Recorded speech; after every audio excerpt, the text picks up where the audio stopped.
we are seeing it right now na parang akala natin trait lang siya. Kasi it's just what you're asking a while ago. It's existing already, false hope. We give them false hope na kapag naging resilient ka lang, kapag naging positive ka lang, makaka-move on din tayo. Pero we're not. Stop it. We're not. We need a solution that will last for a millennium. Right. Ganon. Siyempre, let's talk more on how we should address this topic sa pagbabalik ng Schoolmates!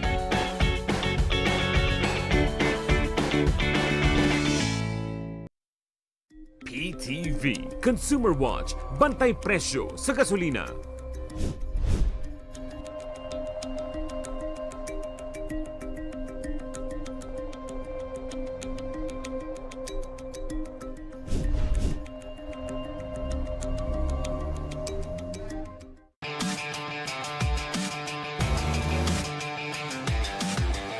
Check out your dream machines with veteran journalist Ron De Los Reyes in one of the longest-running motoring shows on Philippine television.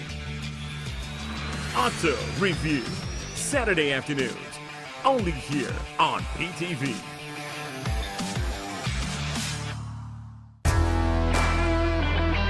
Ang mga may init na balitang tumatak ngayong linggo sa mundo ng sports. Ang billiards ay isa sa mga popular na sport na nilalaro ng karamihan. At sa pagkakaalam ng marami, isa itong male-dominated sport. Ngunit sa mga nagdaang panahon, unti-unting umusbong ang bilang ng mga kababaihang naglalaro nito. Upang makapag-develop ng world-class athletes, importanteng magsimula muna ang mga kabataan sa grassroots level at mabigyan sila ng quality training and proper guidance. PTV Sports, ngayong Sabado, alas 4:30 ng hapon. Dito lang sa PTV. Disaster Watch. Paghahanda bago ang lindol. Alamin ang mga maaaring magdulot ng pinsala sa inyong lugar. Maging pamilyar sa mga sumusunod.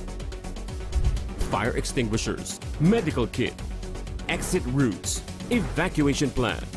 Siguraduhing matibay ang bahay at paayos ang mga sirang bahagi nito. Ayusin ang pag-iimbak ng mga nakalalasong kemikal at mga bagay na maaaring maging sanhi ng sunog. Siguraduhing ligtas ang pagkakalagay ng mga mabibigat na bagay. Ihanda ang go bag na naglalaman ng mga kinakailangan. Makipag-ugnayan sa mga lider para sa plano sa paglikas. Pag-usapan din sa pamilya kung saan tutungo sa oras ng kailangan lumikas. Makilahok sa mga pagsasanay ukol sa lindol. Sa panahon ng sakuna, dapat laging listo. Diskarteng pangkabuhayan ba ang hanap mo? Magnegosyo na sa agrikultura gamit ang makabagong kaalaman.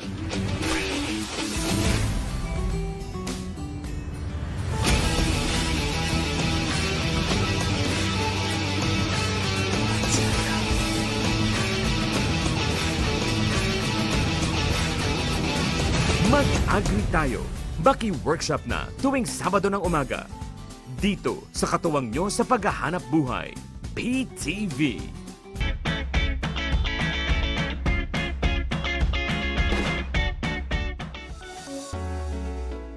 Welcome back, schoolmates! At syempre ngayon ay pinag-uusapan pa rin natin kung ang Filipino resilience ba ay nakakabuti para sa mamamayan or ito ay nagiging toxic positivity na lamang. At ngayon, Tresha, balikan natin, no? Bakit nga ba natin pinag-uusapan ito? Kasi gusto nating i-determine kung nasaan nga ba ang problema.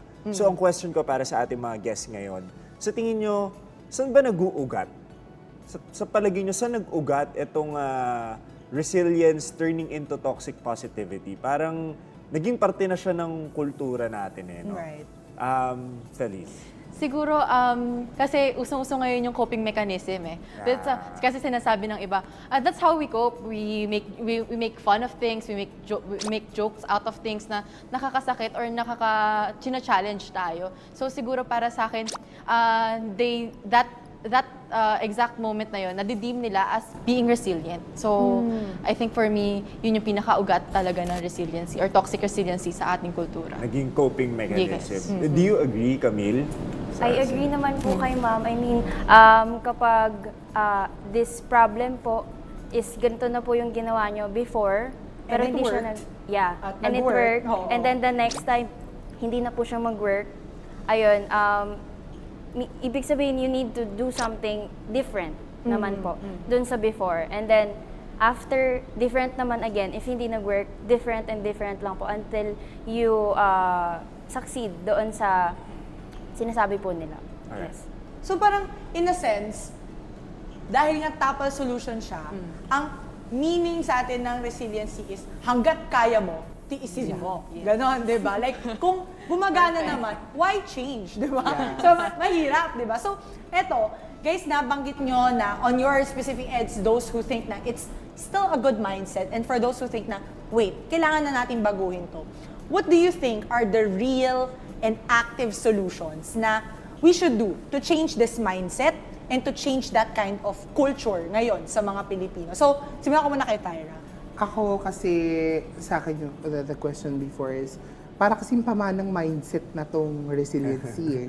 Parang minana na natin from sa kanununuan pa natin na parang, di ba sinasabi nga nila, bilog ang mundo. Ikot yan, bagyo, lilipas yan, and all. So for me, ako yung solution doon is, change natin yung mindset from the start, from the beginning. Di ba sabi nga nila, the first solution to the problem is when you find out what's the problem. Right. Di ba? So, na-find out na natin yung problem, nakita na natin na yung problema.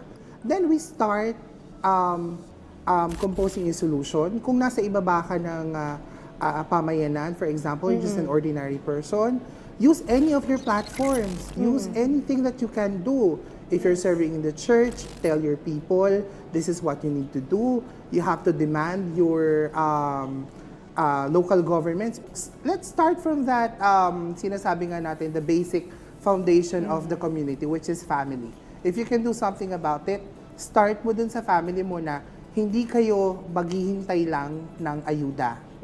Right. You have to do something about this. And if you are given a chance to be part of the government, then change it by you giving the solution, or if you have a voice, special influencers. And when I'm invited here, I was so happy because my platform is our church. I am head of the social communications team, and then my parish priest is social action director. So we're giving, kami yung siya yung nagre-responde kapag merong baha, bagyo, and all. So sabi ko, parang hanggang dito lang ba yung platform ko? Then when I was invited, I said yes. I rescheduled, yes, of course, because I can use this as information guidance, so at least may magagawa tayo. Yes. Hindi dahil sa maliit na parte ka ng komunidad, wala kang magagawa. Let's start from the smallest part of the community to Right. change it. To have a solution. Yun. Sige, siguro simulan ko din kay Aurea. Tingin mo ba, ano yung real and active solution din na magagawa? Ang dami niyang 3 steps. 3 steps to success. Si Tyra, ikaw naman, Aurea, kabugin mo ang 3 steps to success. Sa kanya po kasi, agree po ako sa kanya na nadala na po natin siya sa generation. Kasi po sa mga magulang po natin, sa mga kamag-anak natin, nasanay na po tayo dun sa resiliency na tinatawag. So siguro po ang naisip ko pong step is yung pagiging open-minded po natin. Parang tanggapin po natin yung mga criticism po ng ibang tao. Kasi yung iba po sa atin, pag pinagsasabihan po tayo na dapat ito naman yung gawin mo, wag na yung ganyan. Hindi na papasok ang resiliency. Ang nangyayari po kasi sa atin, tinitake po natin yon as masama. Parang napipikon po tayo, di ba? Pag ganun. Kaya sa akin naman po, mas maganda po siguro maging open-minded po tayo, mag-explore po tayo ng iba pa pong maaaring solution. Hindi lang po puro resiliency. Kasi pag paulit-ulit na nga po, gaya nga po na nasabi ni Miss Camille, pag paulit-ulit na po, parang nagiging cycle na po siya, wala na pong katapusan. So mas maganda po siguro maghanap tayo ng other ways po para matulungan po yung sarili natin. Si Aurea, ang niya ay personal beliefs and attitudes, correct. pero si Miss Tyra, ang atake natin dito ay actual solution. Involved dapat at accountable ang government from national down to local sa ating SKs, which is good, di ba?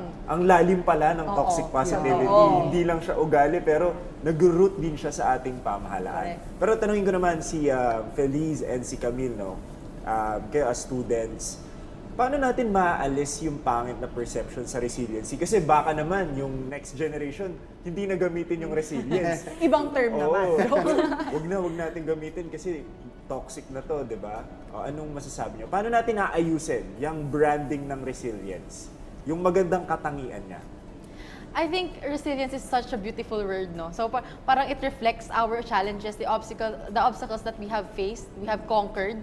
Pero para sa akin, siguro mapapaganda natin or mas ma-embody natin yung resiliency when we acknowledge or we let ourselves be vulnerable to our emotions, accountable to our own feelings. So parang para sa akin, it leads to resiliency if you yourself, alam mo kung ano mo yung dapat maramdaman bago mo ma-identify kung ano ba yung magiging solusyon dun sa problem na hinaharap mo. So, ayun po. There's a lot of parang introspection, no? So, sila mismo, they're trying to validate what resiliency means to them. 'Di ba? So, magandang take din yun. No? So, ikaw naman kami, anong tingin mo na dapat ba rebranding ng resiliency ang tanong? Siguro yung definition niya, hindi ma-redefine. Maibalik sa totoong ibig sabihin ng resiliency. Katulad po ng sabi ni Miss Felice, agree naman po ako sa kanya na ang sabi niya po is maging ano po tayo, like after a challenge is maging resilient tayo. Ayun po. Ang sa akin naman po, I think ang isang individual is a unique being naman po siya. Meron po tayo kanya-kanyang coping mechanisms sa kanya-kanyang problems. So I think po yung resiliency, my definition of resiliency as per I've known po and searched by Cambridge Dictionary, ang sabi po doon is ability to be happy again after a problem. So again, katulad nga po ng sinabi nila Miss Aria, Miss Taiga, and Miss Felice, you need to make a solution, you need to hear, you need to have listening ears then, and if you have to speak, you would speak din po.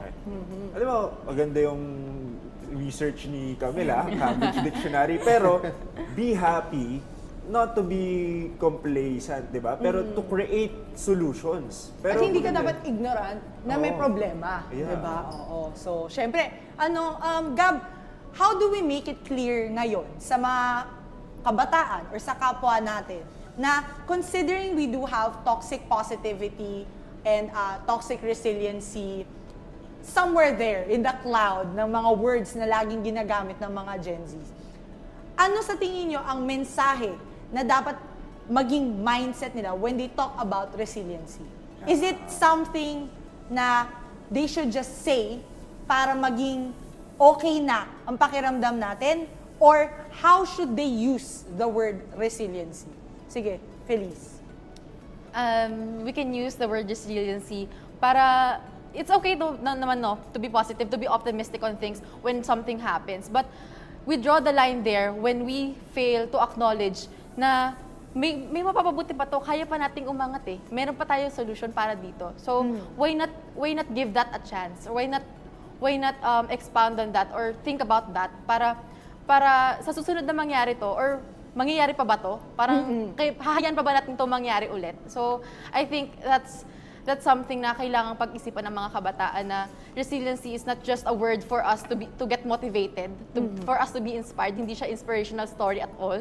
Kung wala naman siyang coming back from the ashes, parang ganyan. So ayun po.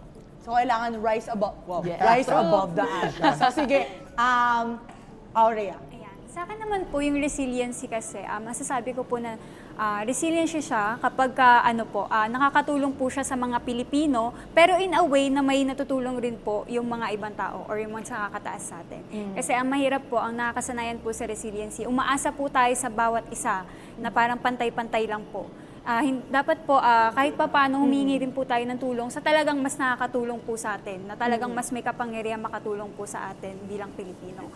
At saka, yung resiliency na po na yun, dapat po, sabihin natin, hindi po siya umiikot sa cycle. Parang katulad po ng mga natapik po kanina, kasi po, ang pagkakaintindi po, di ba kanina, ang resiliency, paikot-ikot po siya, kasi nga po umaasa tayo ng umaasa. Dapat po may ibang ways din po tayo. Kumbaga may mga iskinita din po yung resiliency na tinatawag.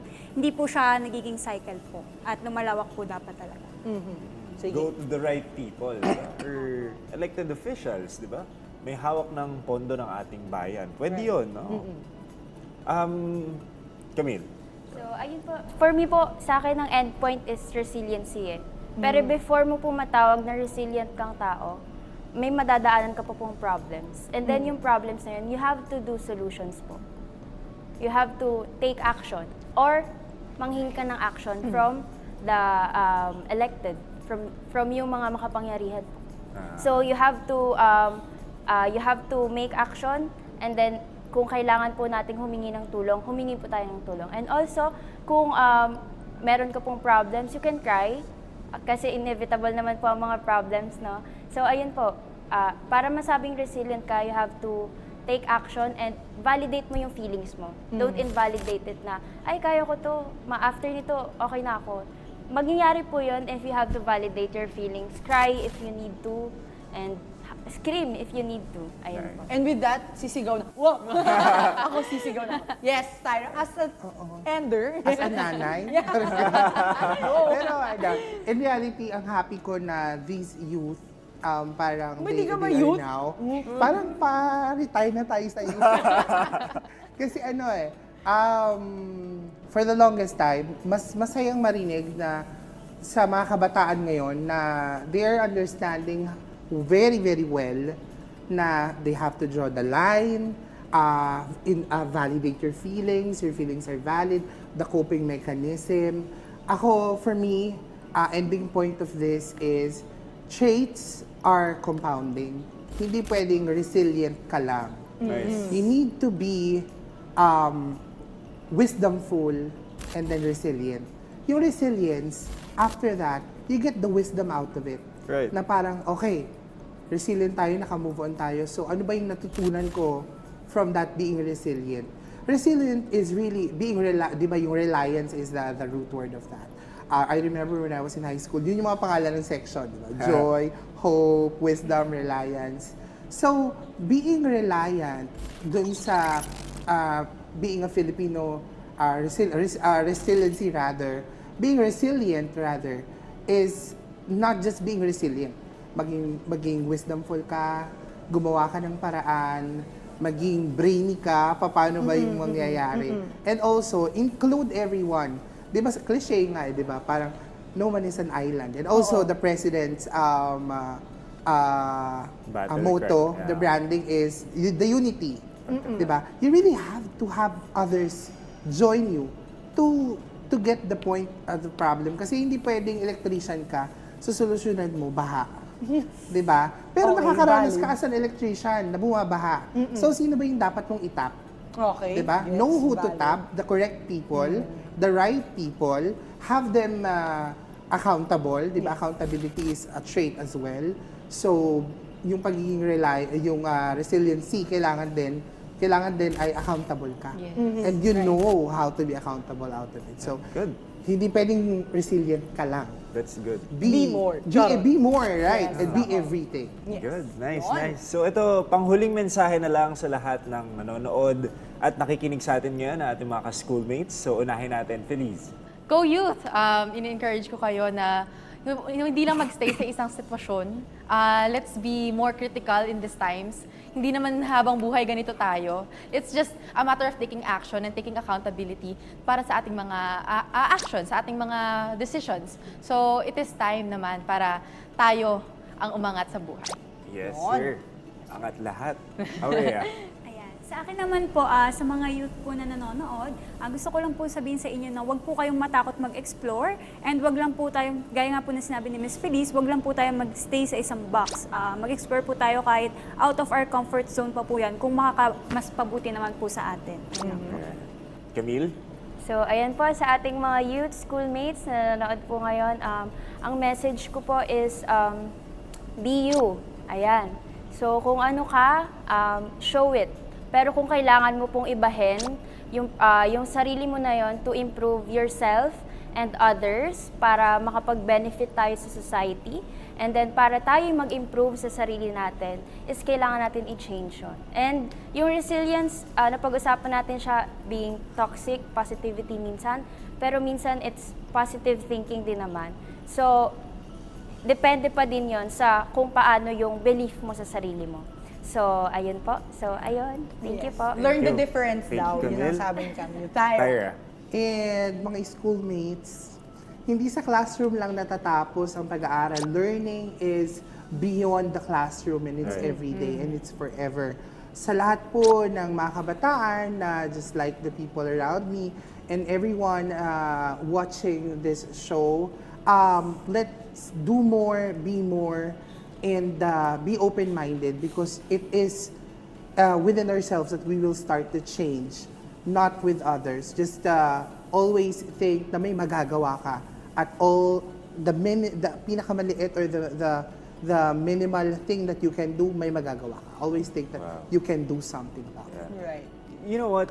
Resiliency, minsan nagiging over-familiarized word na naririnig natin parati. Especially tayo ay isang disaster-prone country. Pero it's very refreshing na pag-usapan siya. Marami akong natutunan sa ating mga guests ngayon. No?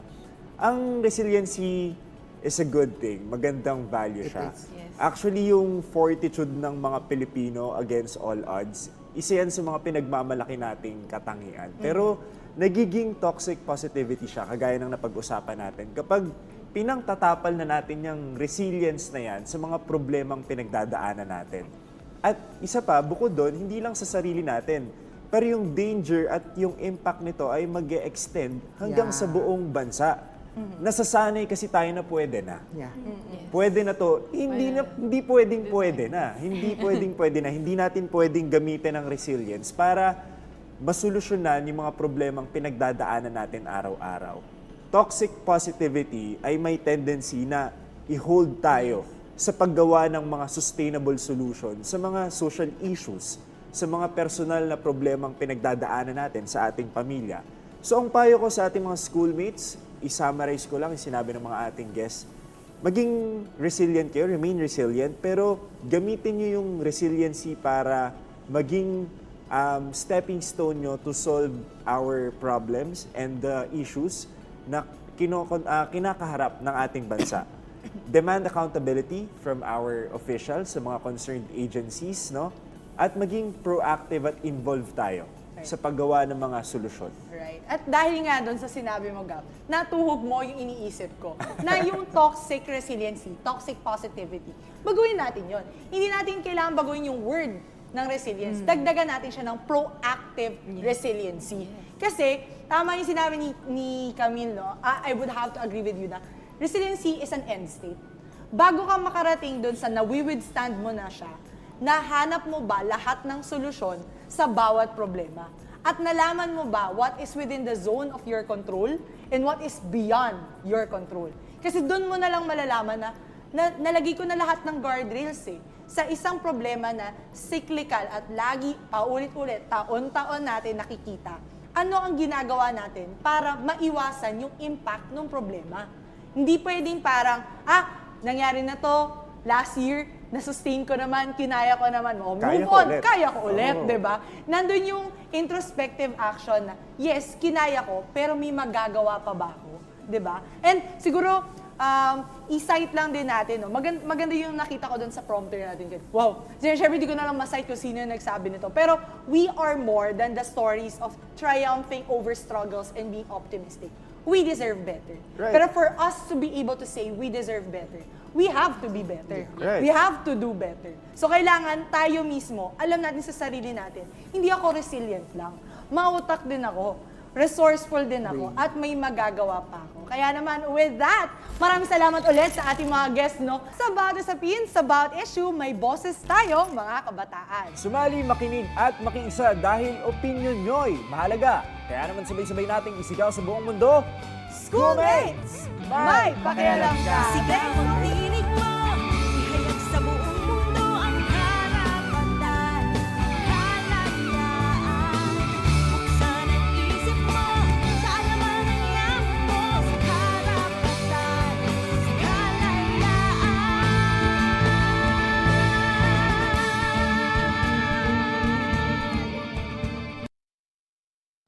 Magkakahiwalay man ang ating mga isla, pinagbubuklod-buklod naman tayo ng isang diwa at isang pangarap. Isang bagong Pilipinas para sa bagong Pilipino. Sama-sama tayo para sa isang bagong Pilipinas ngayon.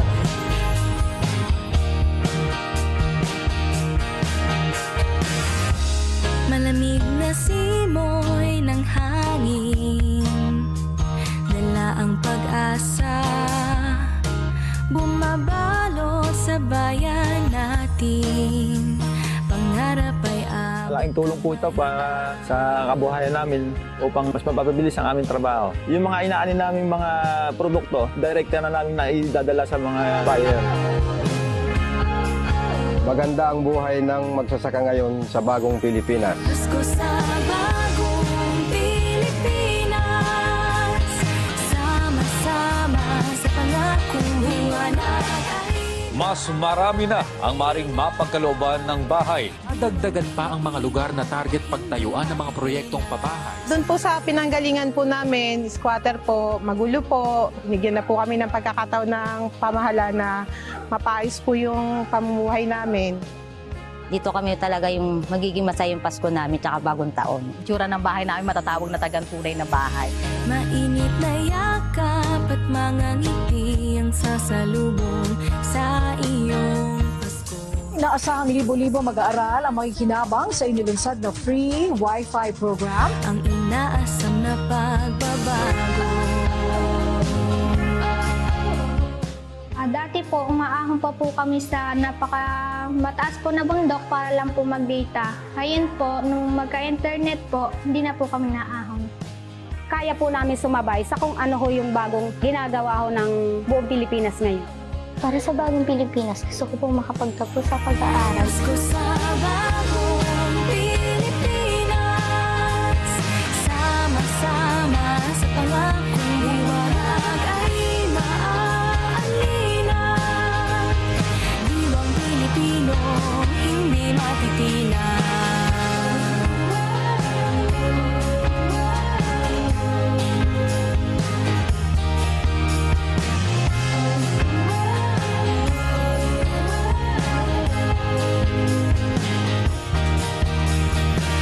Pilipino, ikaw at ako, hinaharap ang bagong mundo basta't nananalig, nagkakaisa.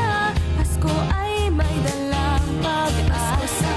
Bagong Pilipinas, sama-sama sa pangakong liwanag ay maaalinag.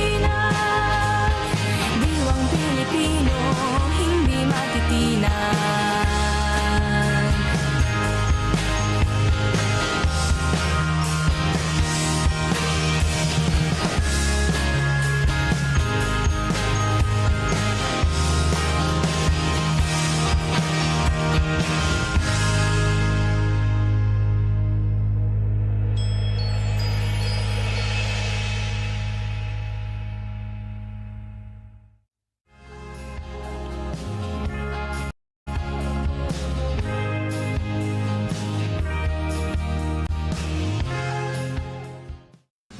Ang pinakabago at napapanahong balita sa bawat sulok ng Pilipinas. Mabilis na nakalusot sa komite ng Kamara ang panukalang Apektado ng pagbaha at malalakas na pag-ulan ang ilang bahagi.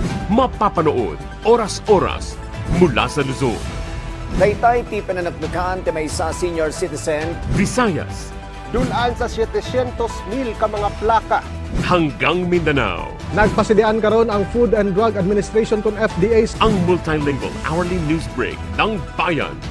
Nakabantay at laging rumoronda sa PTV Balita ngayon. Dito lang sa inyong pambansang TV.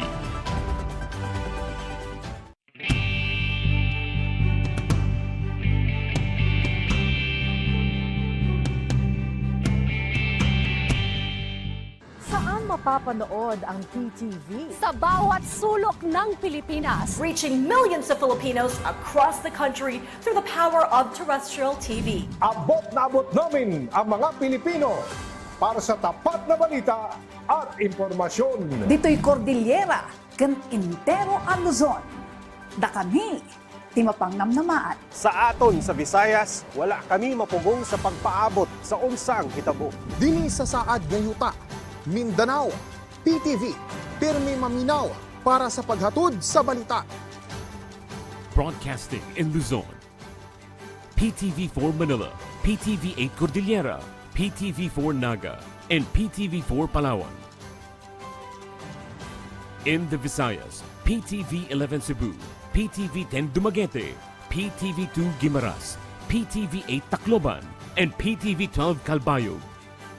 And in the heart of Mindanao, PTV11 Davao City, PTV8 Cotabato, PTV7 Zamboanga, PTV11 Sibugay, PTV11 Pagadian, PTV48 Davao del Norte, and PTV8 Agusan del Sur. PTV Regional Network, buong katapatang naghahatid ng balitang maaasahan para sa inyong pambansang TV.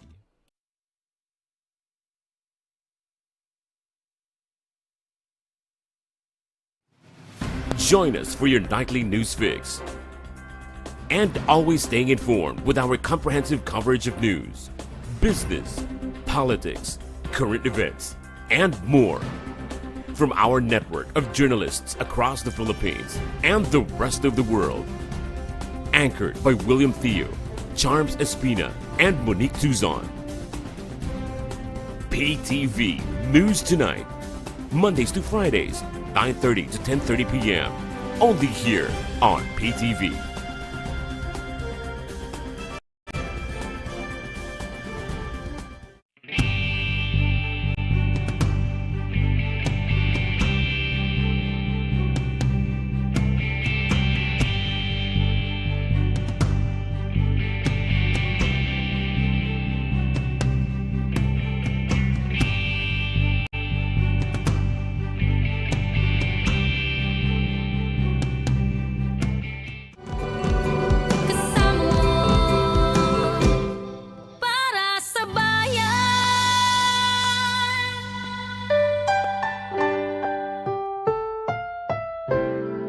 Susunod na programa ay rated PG. Ito ay nangangailangan ng patnubay at gabay ng magulang para sa mga batang manonood.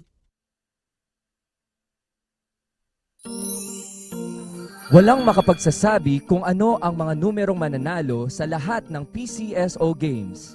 Huwag maniwala sa mga text messages, liham o tawag sa telepono na nagsasabing magbibigay daw sila ng tip kapalit ng pera o cellphone load.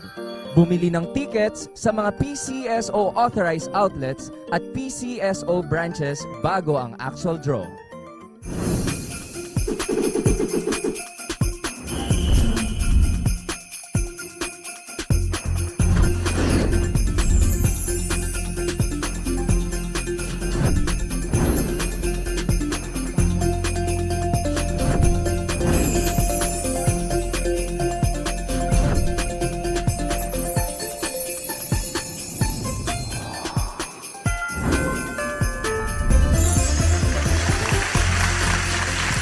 Para sa isang masaya at maswerteng gabi, Luzon, Visayas at Mindanao, sama-sama ulit tayong hahakot ng cash aguinaldo mula sa PCSO this lucky Thursday, December 14, 2023.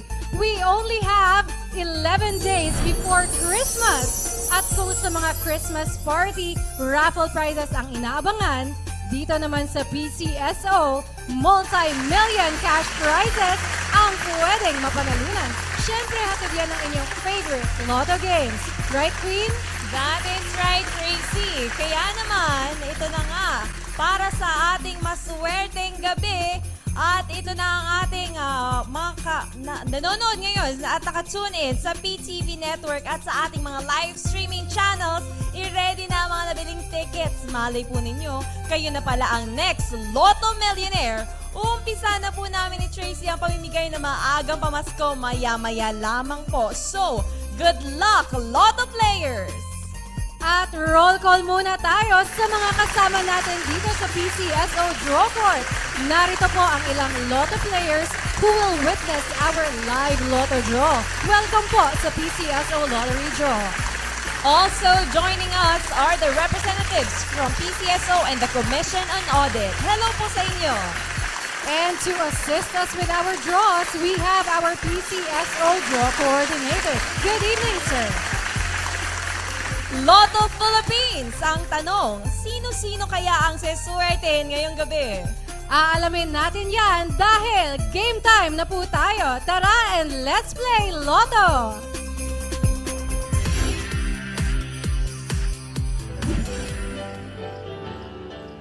Sa isinagawang pre-draw procedures, natunghayan ng Lotto Draw Panel of Judges and Draw Representatives from the PCSO and the Commission on Audit ang mga paghahanda bago ang live Lotto draws.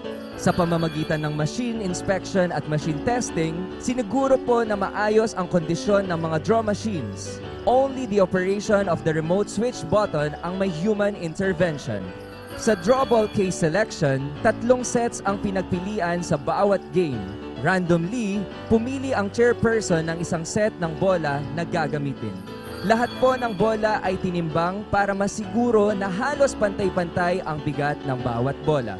Properly documented at covered po ng video ang bawat activity. Matapos masiguro na ito'y kumpleto, ang draw team member ang maglo-load ng draw balls na gagamitin sa mga draws.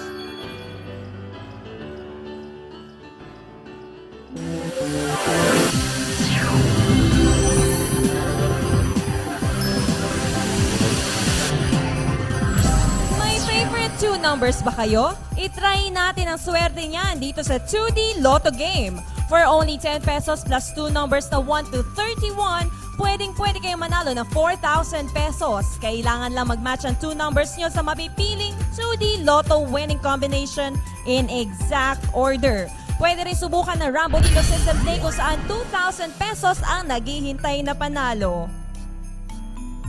At narito na ang resulta ng ating 2D Lotto draw. For the first number we have 4. And the second number is 13. 1, 3. Recapping the 2D Lotto winning numbers for the 9 p.m. draw we have 4 and 13 in exact order. Oras na para alamin ang swerte ng 3 numbers nyo. Let's play 3D Lotto!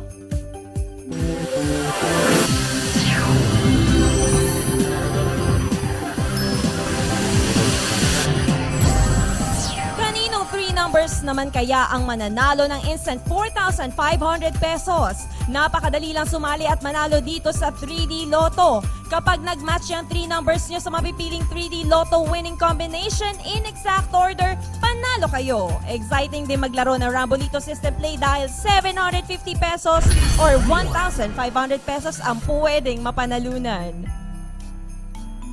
And here is our 3D Lotto winning combination. The first number is 9. The second number is 0. The third number is 7. Again, tonight's 3D Lotto winning combination is 9, 0, and 7 in exact order.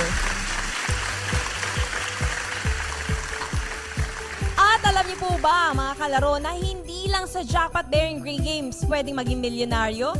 Last Tuesday, 2 lucky digit players ang naging instant millionaires matapos manalo sa ating 6D Lotto draw. Bawat isa po sa kanila ay nakapag-uwi ng over 1.1 million pesos. At ang lucky tickets po ay nabili sa Lotto outlet ni Shimi Luigi Mendez sa Central Signal, Taguig City. At yung isa naman po ay mula sa Lucky Circle Corporation sa Fairview, Quezon City. Congratulations po sa inyo! Ang tanong, kayo na kaya ang susunod na seswertehin? Alamin na po natin yan as we now play the 6D Lotto game.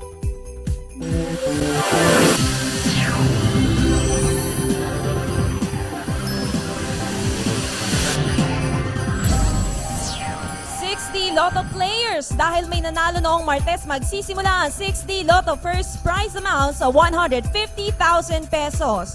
To win this, kailangan lang mag-match ang 6 numbers nyo sa ating winning combination in exact order.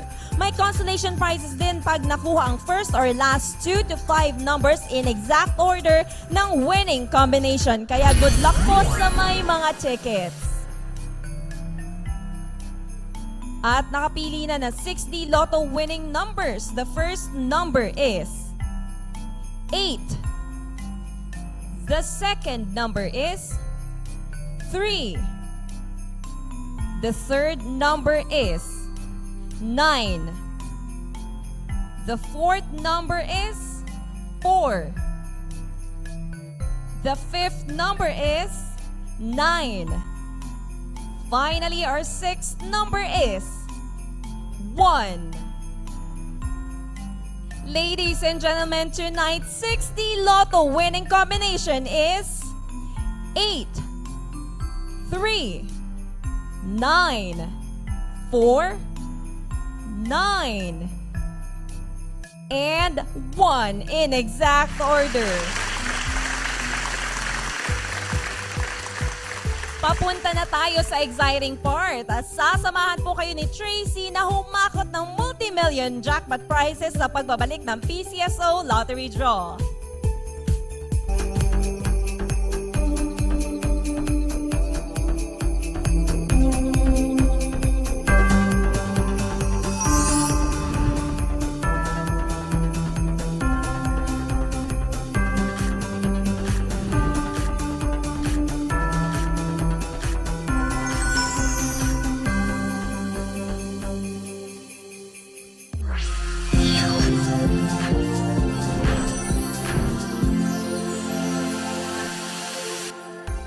Lotto Philippines, are you ready to win millions? Unahin na natin ang Lotto 642. At dahil walang nanalo ng jackpot last Tuesday, tonight's Lotto 642 jackpot prize is 7,748,575 pesos and 20 centavos, net of the agent's prize commission. Sir, please press that button and let's play Lotto 642. Lotto fans, 42 balls numbered 1 to 42 ang nasa loob ng ating draw machine. 6 na bola po ang iintayin nating piliin for the official Lotto 642 winning combination. Our first number is number 3. Sa mga jackpot-bearing games, hahatiin equally ang jackpot kung dalawa o higit pa ang jackpot winners. And to win, your numbers can come in any order. The second number is number 5. Dito sa Lotto 642, 20 pesos ang panalo pag nag-match ang 3 numbers nyo sa mga winning numbers. Our third number is number 10. Sakali namang 4 winning numbers ang makuha ninyo, may 800 pesos ka na pa premyo. The fourth number is 13. At kung 5 winning numbers naman ang nasa ticket ninyo, 24,000 pesos ang instant panalo. Ang Lotto 642 na lalaro every Tuesday, Thursday, and Saturday. The fifth number is 11. One more lucky number to complete our Lotto 642 winning combination. Sana kayo na ang next Lotto millionaire. The sixth and final number is 18. Recapping tonight's official Lotto 642 winning numbers, we have 3, 5, 10, 13, 11, and 18 in any order for the jackpot prize of 7,748,575 pesos and 20 centavos, net of the agent's prize commission. Time for the most awaited game. Meron na kayang magiging super millionaire? Huwag na pang bibiteo dahil aalamin natin yan when we return. Maraming nagtatanong tungkol sa loto. Maliban sa 20 pesos, swerte ang puhunan para maging instant milyonaryo. Oportunidad at pagkakataon na ay di mabilang para makamit ang swerte. Tunay na pinagkakatiwalaan sa anumang sulok ng mundo. Ano pang hinihintay nyo? Sugod na sa mga Lotto outlets at bumili na ng tickets nyo. Para sa bayan, PCSO laging andyan. Araw-araw, let's play Lotto!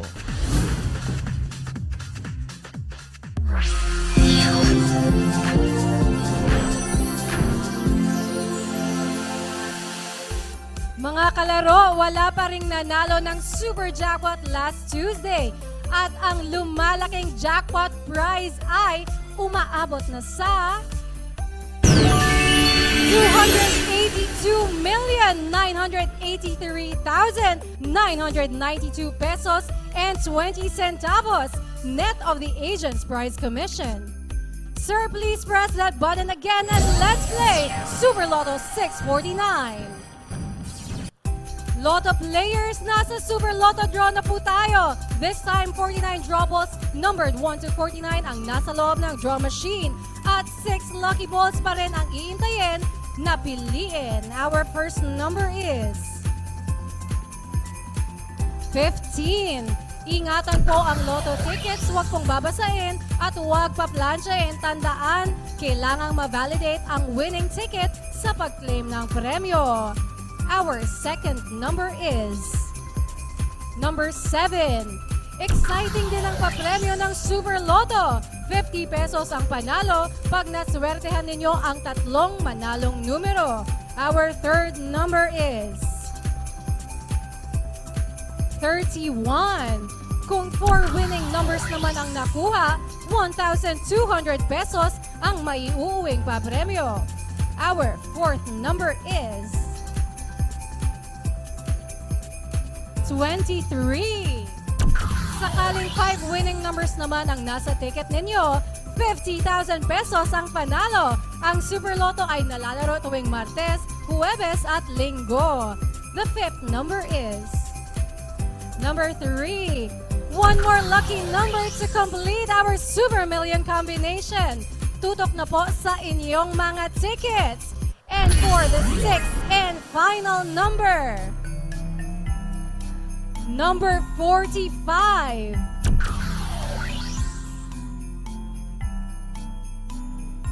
Again, here are the official winning numbers for the Super Lotto 649.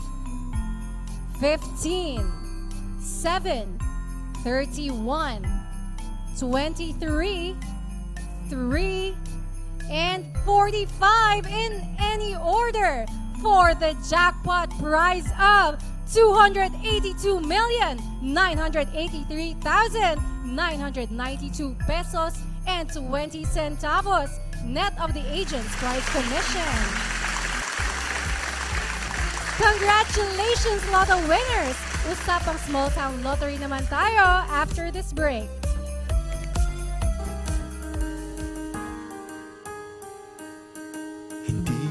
Umuurong sa pagtulong, kawang gawa sa lahat sinusulong. PCSO, PCSO. Hindi umuurong sa pagtulong ang PCSO. PCSO. Ang karamay mo, ang kaibigan mo,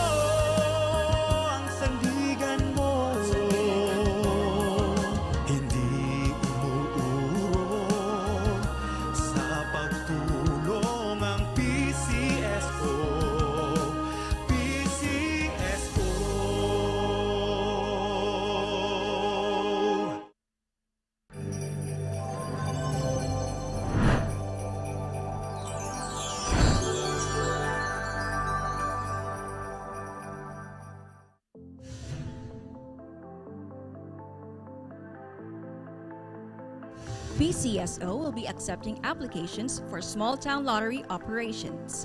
Starting December 12, 2023, from 8 a.m. to 5 p.m. until December 26, 2023 at 3 in the afternoon for the following areas: Palawan, excluding Puerto Princesa City, Sulu and Tawi-Tawi, Navotas and Valenzuela, Makati City, Province of Camiguin. The start of opening and evaluation of applications shall be on December 27, 2023 at 2 in the afternoon. Please visit the PCSO website www.pcso.gov.ph or call the Branch Operations Sector hotline number 632-8706-7571 for the list of requirements and other guidelines. Hello po sa mga STL players natin nationwide. Sa mga hindi pa po nakakaalam, authorized na ang ilang STL agents na gamitin ang national draw results. At para malaman kung kasali ba ang suking STL agents nyo, narito po ang kumpletong listahan, panoorin natin.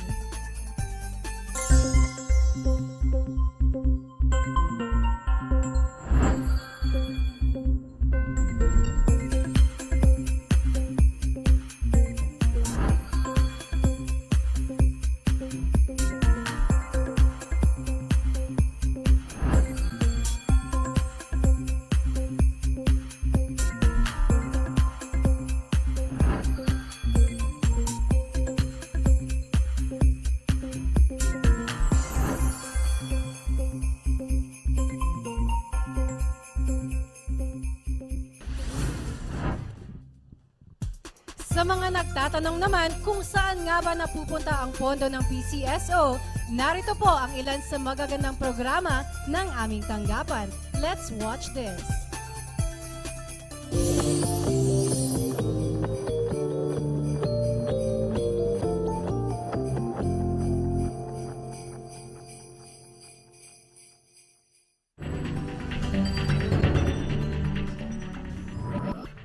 Magandang gabi, bagong Pilipinas! Tuloy-tuloy ang balitaan dito sa PCSO News Blitz. Sa buong buwan ng Nobyembre 2023, umabot sa mahigit 177 million pesos ang naibigay na tulong ng PCSO para sa 24,547 Filipino patients nationwide na dumulog sa aming tanggapan para sa kanilang hospitalization, laboratories at iba pang medical procedures.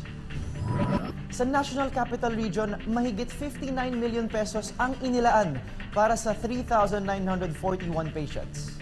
Nakatanggap naman ng mahigit 38 million pesos ang 5,470 na kababayan natin sa Northern and Central Luzon. Over 28 million pesos naman ang naipamigay sa 5,920 nating mga kababayan sa Southern Tagalog and the Bicol Region. A total of 24 million pesos ang tinanggap na tulong ng 4,747 patients mula sa Visayas. At mahigit 26 million pesos ang naipamahaging tulong sa 4,469 na kababayan natin sa Mindanao. Patuloy lang tumangkilik sa mga produkto ng PCSO gaya ng Lotto, Small Town Lottery, at Scratch It Tickets, at maging bahagi ng PCSO sa pagtulong nito sa mga nangangailangan sa pamamagitan ng mga programang pangkalusugan at pangkawang gawa. Para po sa PCSO News Blitz, ako po si Baileys Akot.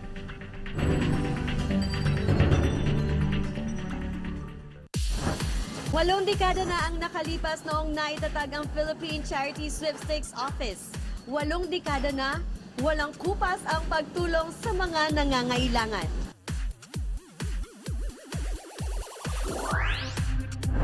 At sa ilalim ng pamumuno ng Pangulong Ferdinand Romualdez Marcos Jr., lalong pinaganda at pinalakas ang Institutional Partnership Program or IPP. Isa sa ahensyang natulungan ng PCSO ay ang Tahanan ng Pagmamahal Children's Home.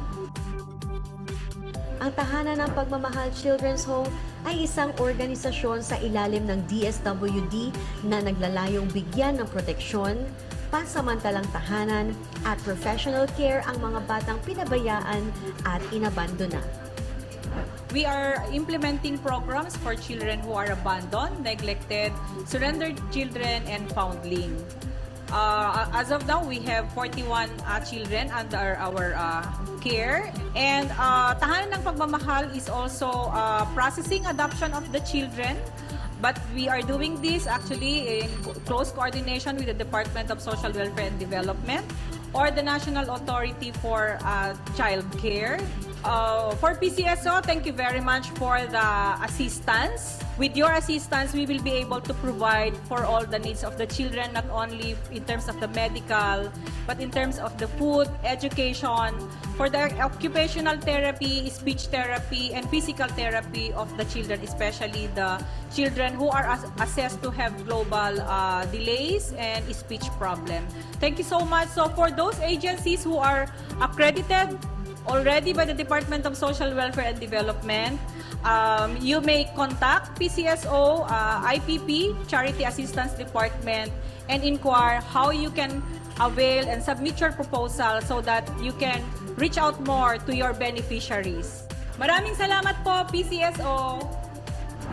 Sa patuloy niyong pagtangkilik sa mga produkto ng PCSO, sama-sama tayong maglalaro, mananalo, tutulong, at magkakawang gawa para sa ating mga kababayan.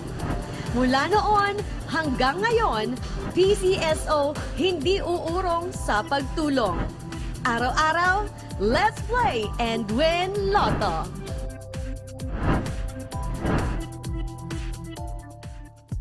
More good news and reminders from PCSO. Pag-uusapan natin yan sa segment na What You Should Know.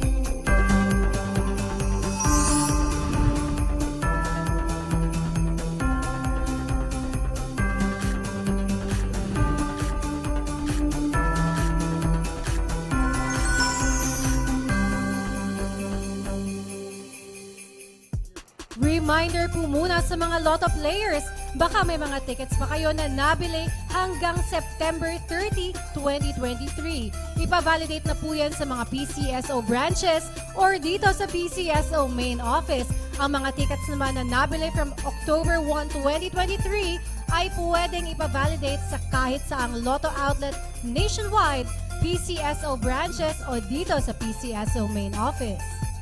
At sa usapang pangkalusugan naman po, patuloy ang paghahatid namin ng free medical and dental check-up. Para makatanggap ng libreng serbisyo, pumunta lamang po kayo dito sa PCSO main office, Shaw Boulevard, Mandaluyong City from 8 a.m. to 5 p.m. Mondays to Fridays po yan. Magdala lamang po na photocopy ng inyong valid ID, pati na rin ng vaccination cards dahil fully vaccinated individuals lamang ang pwedeng makatanggap ng serbisyo. At para naman sa mga nagtatanong ng winning numbers sa ating 2 p.m. and 5 p.m. draws kanina, eto po, panoorin natin.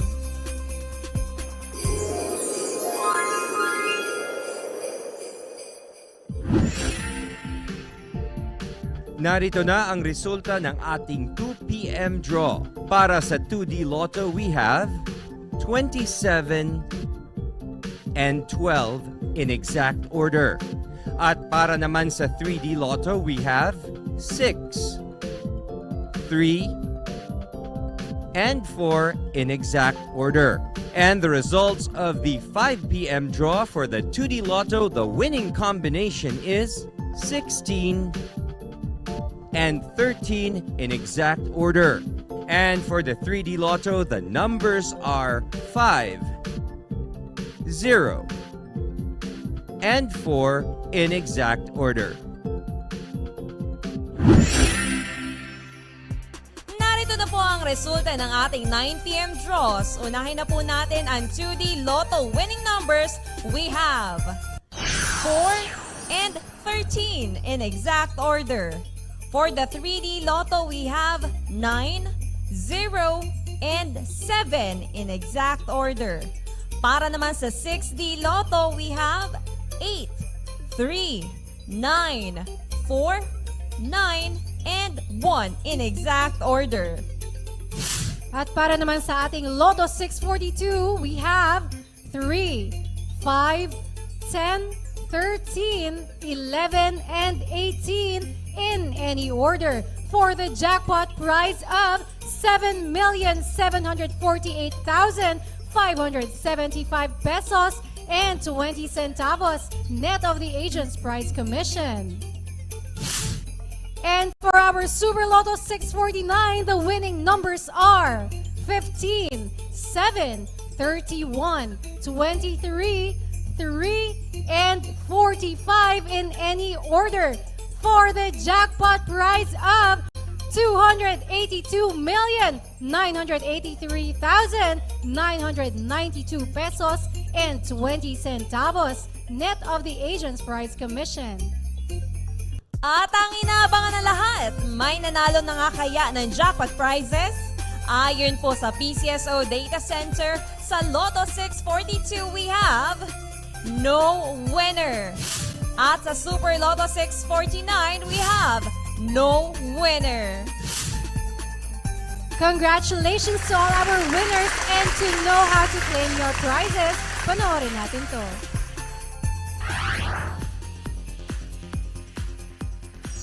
Napakasaya ng manalo, napakadali pang mag-claim ng premyo sa mga lotto games ng PCSO. Kung isa ka sa pinalad na maging lotto winner, isulat lang ang inyong pangalan at pirmahan ang likod ng inyong winning ticket. Kung 20 pesos hanggang 10,000 pesos ang napanalunan, maaaring i-claim ang inyong premyo sa kahit saang authorized lotto outlets near you. And for winners of more than 10,000 pesos up to 300,000 pesos, you can claim your prizes at the nearest PCSO branch in your area and present 2 valid IDs. Kung ikaw naman ang super swerteng jackpot winner, dalhin lamang ang inyong winning ticket at 2 valid IDs sa PCSO main office, Shaw Boulevard, Mandaluyong City. Tandaan lamang may 1 taon kayo mula sa petsa ng inyong pagkapanalo para makapag-claim ng inyong premyo. To all the winners, congratulations po! Lotto players, makita-kita po tayo muli bukas dahil kaabang-abang pa rin ang mga papremyo sa ating 2 p.m., 5 p.m., and 9 p.m. draws. Ang mga games natin, we have the 2D Lotto, 3D Lotto, 4D Lotto, the Mega Lotto 645 with an estimated jackpot prize of 36.5 million pesos. And the Ultra Lotto 658 with 235 million pesos. Isabay na rin ang tickets for Saturday's Grand Lotto 655 kung saan ang estimated jackpot prize ay 70 million pesos. And that is all for tonight. Para po sa PCSO, ako po si Queen Semana.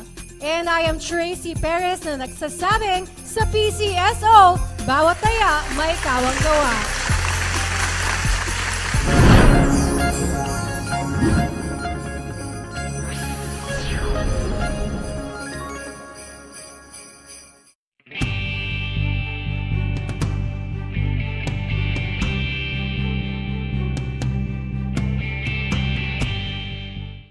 Magkakahiwalay man ang ating mga isla, pinagbubuklod-buklod naman tayo ng isang diwa at isang pangarap. Isang bagong Pilipinas para sa bagong Pilipino. Sama-sama tayo para sa isang bagong Pilipinas ngayon.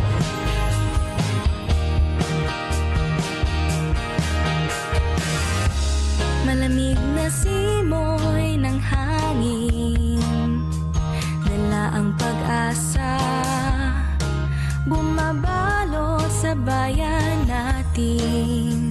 Pangarap ay Malaking tulong po ito para sa kabuhayan namin upang mas mapapabilis ang aming trabaho. Yung mga inaanin naming mga produkto, direkta na namin na idadala sa mga buyer. Maganda ang buhay ng magsasaka ngayon sa bagong Pilipinas. Pasko sa bagong Pilipinas, sama-sama sa pangakong natin.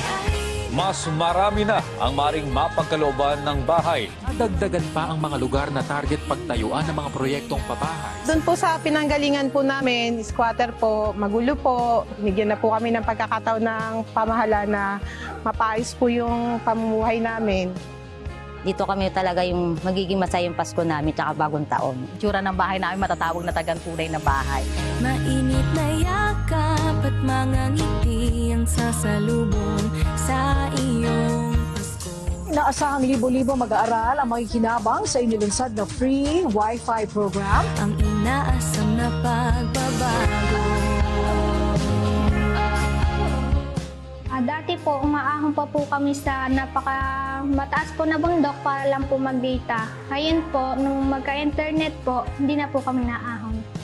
Kaya po namin sumabay sa kung ano ho yung bagong ginagawa ho ng buong Pilipinas ngayon.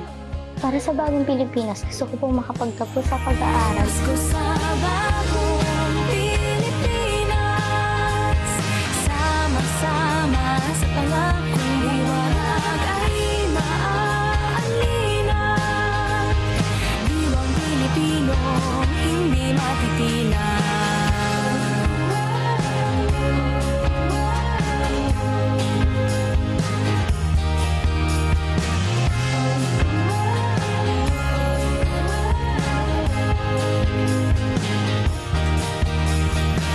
Pilipino, ikaw at ako, hinaharap ang bagong mundo, basta't nananalig, nagkakaisa. Pasko ay may dalang pag-asa.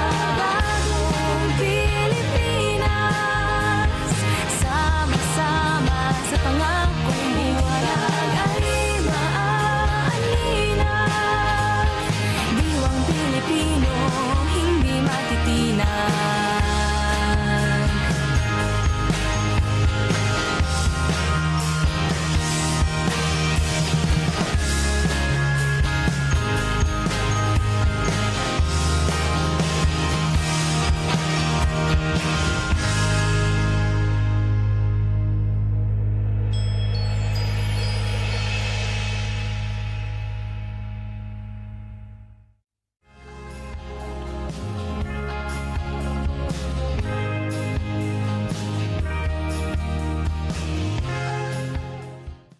Wish namin sa inyo isang masaya at ligtas na bagong taon at Pasko. Kapag magre-regalo, siguraduhin non-toxic at angkop ito sa edad ng pagbibigyan mo. Kapag pupunta sa mataong lugar, ingatan ang mga gamit, pati na ang mga kasamang paslit. Enjoyin ang handaan, pero balanced diet ay huwag kalimutan. Huwag magmaneho ng lasing para di maging peligro sa daan. Umiwas na muna sa mga delikatong pampaingay at manood na lang ng fireworks display sa TV o sa barangay. Hanapin ang ICC mark kapag bibili ng Christmas lights o pailaw. Iwasan ang overloading ng mga electric outlet at i-unplug ang lahat ng kagamitan kung aalis ng tahanan. I-secure din ang bahay kapag ito ay iiwan at kung kaya rin lang, ibili nito sa mapagkakatiwalaang kaanak o kaibigan. Mga paalala para sa isang masaya at ligtas na pagdiriwang mula sa PTV para sa bayan.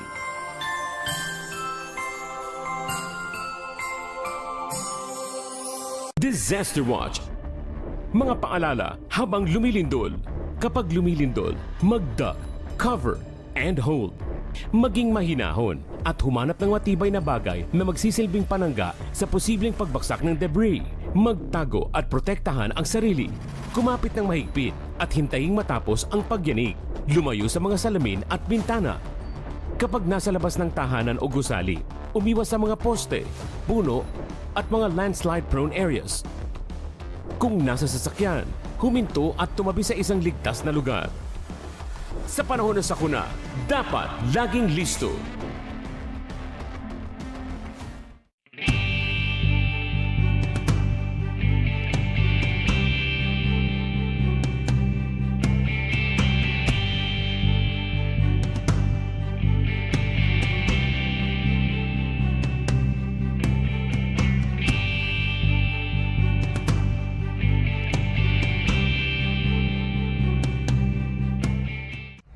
Health Watch, alertong pangkalusugan. Mga paalalang pangkalusugan laban sa leptospirosis. Ang leptospirosis ay sakit na dulot ng leptospira bacteria mula sa ihi ng infected na mga hayop. Naipapasa ito sa pamamagitan ng pagtalsik ng kontaminadong tubig sa mata, ilong at bibig, sa kontaminadong pagkain at inumin, at paglusong sa maruming tubig habang may bukas na sugat. Kabilang sa sintomas ng leptospirosis ang lagnat, panginginig, pananakit ng katawan, sakit ng ulo, pamamantal, pamumula ng mata, paninilaw ng balat, at diarrhea. Kung hindi maagapan, maaari itong makapinsala sa bato, utak at atay. Agad kumonsulta sa inyong doktor o sa malapit na health facility kung makaramdam ng sintomas. Para makaiwas sa leptospirosis, iwasang lumusong sa maduming tubig o baha. Gumamit ng bota at gloves kung kinakailangan. Maligo at magsabon agad kung nababad sa maduming tubig. Siguraduhing malinis ang inumin.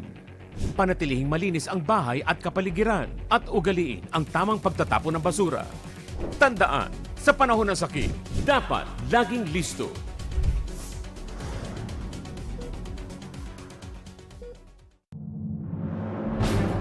Sa mabilis na takbo ng panahon, mahalaga sa amin ang maihatid sa inyo ang pinakabago at makabuluhang impormasyon.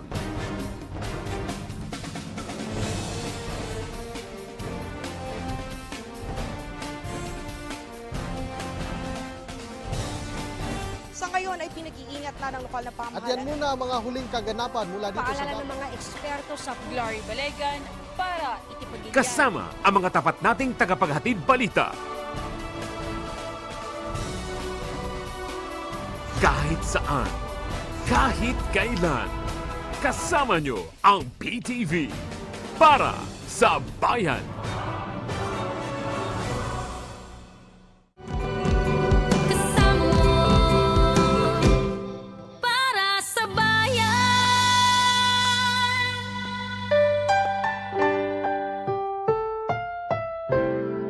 Susunod na programa ay rated PG. Ito ay nangangailangan ng patnubay at gabay ng magulang para sa mga batang manonood.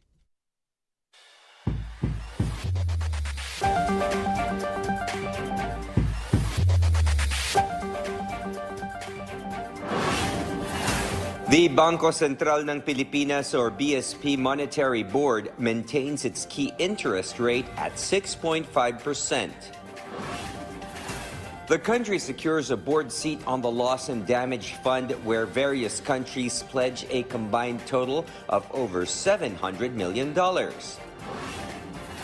Several lawmakers eye to amend some of the economic provisions of the 1987 Constitution. The government is set to launch a revolutionary rice subsidy program to qualified beneficiaries next year.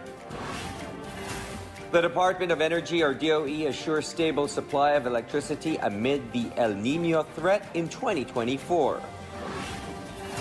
Billboard unveils the list of highest-grossing K-pop concert tours this year. Art Fair Philippines releases the date for its 2024 edition. Let's find out when in a short while.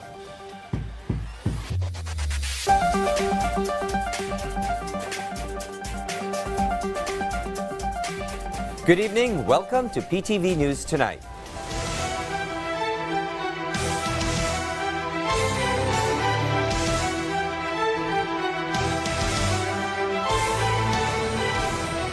Government familiarity and expertise in quantifying calamity losses from typhoons flooding over the last 50 years merit its designation to the COP28's creation of a damage and loss for the next 3 years, 2025 as an alternate member. This board can be seen as a first step toward the pursuit of climate justice, especially for countries like the Philippines, which has been battered by elements of nature as a result of extreme climate. Our Kenneth Paciente has more. After the participation of the Philippines at the Climate Change Conference in Dubai, President Ferdinand R. Marcos Jr. shared the country will be part of the board that will manage the Loss and Damage Fund established on the first day of COP28, something that can help the country to respond against the effects of climate change. I am very gratified to hear the news that the Philippines has secured membership on the Damage and Loss Board.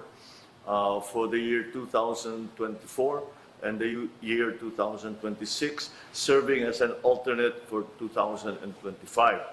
This will give us a voice in the management of all the funding that is available around the world to mitigate and to adapt to the effects of climate change. The chief executive stressed that this is a big thing for the Philippines, which is one of the countries most adversely affected by climate change. Therefore, he assured continued support for government from other countries to solve the issue of climate change.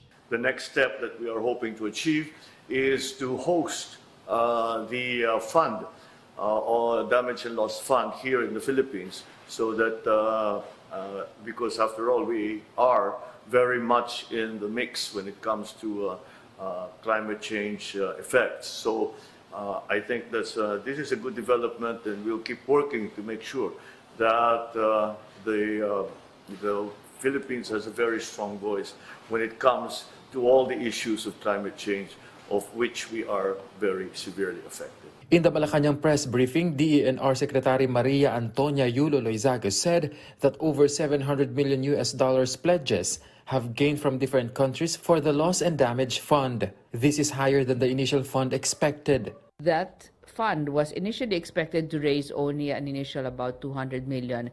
We are, as of closing, I understand, over 700 million in terms of pledges to the Loss and Damage Fund, some of which, of course, come from the developed countries, such as Germany, but also the UAE and the UK and other countries as well. So that Loss and Damage Fund will hopefully be made operational as soon as possible. And we hope that we will be able to access it with some efficiency, greater efficiency than the other funds that are available. The secretary also pointed out that the seat of the country in managing the fund will be a way for the Philippines to push the needs of the country on environmental matters, including loss of land area, destruction of biodiversity, among others. Is to continue to represent the vulnerable countries in the world that are developing and need to have special consideration given to these countries in order for us to, in fact, drive what should be the appropriate financing available for each of us. Each of the countries have unique needs, and therefore climate vulnerable developing countries, especially island and archipelagic countries like our own, need to be able to articulate our needs and have and influence climate policy in this way.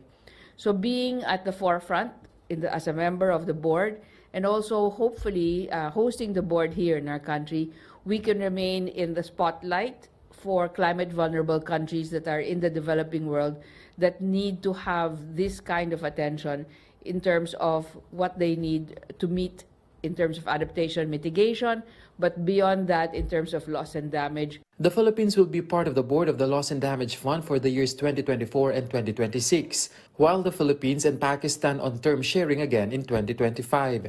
It is now being proposed for the World Bank to manage the fund. Separate and distinct from the other funds that the World Bank has, given by their members for the different programs that the World Bank has.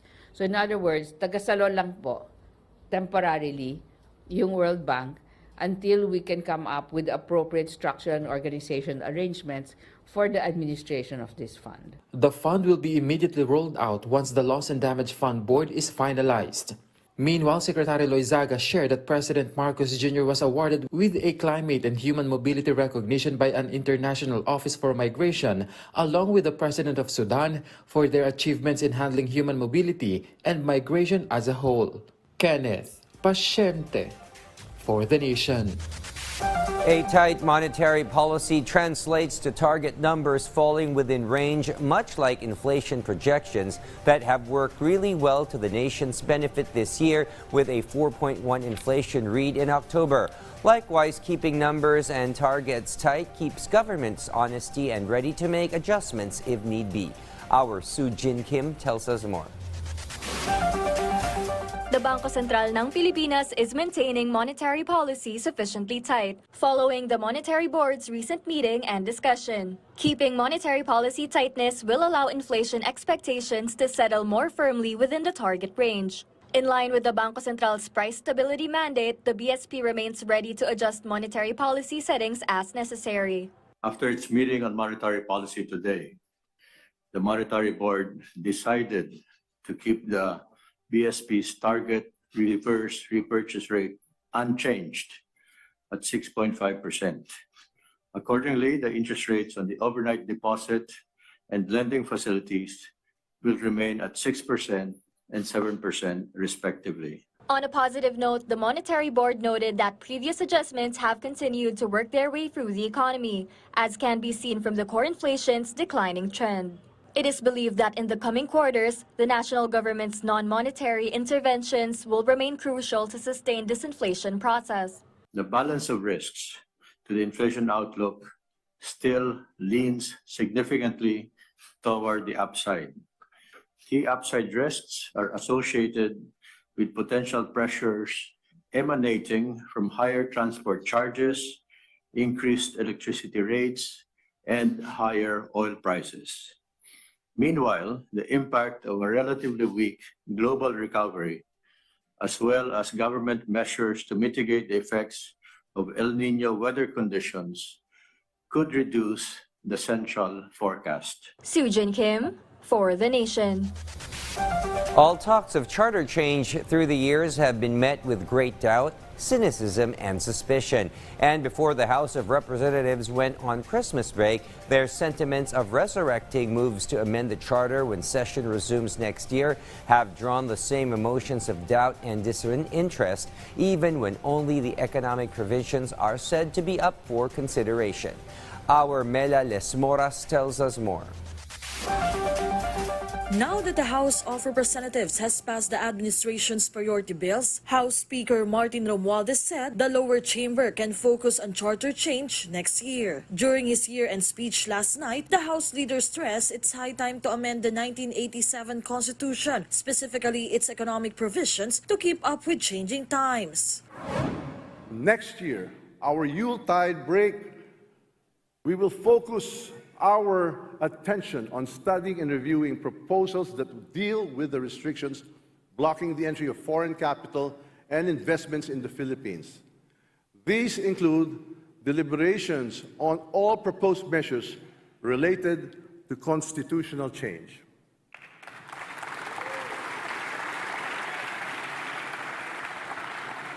This Congress will champion the cause of revisiting our present Constitution, a cause that is key to unlocking the vast potential of our Philippine economy.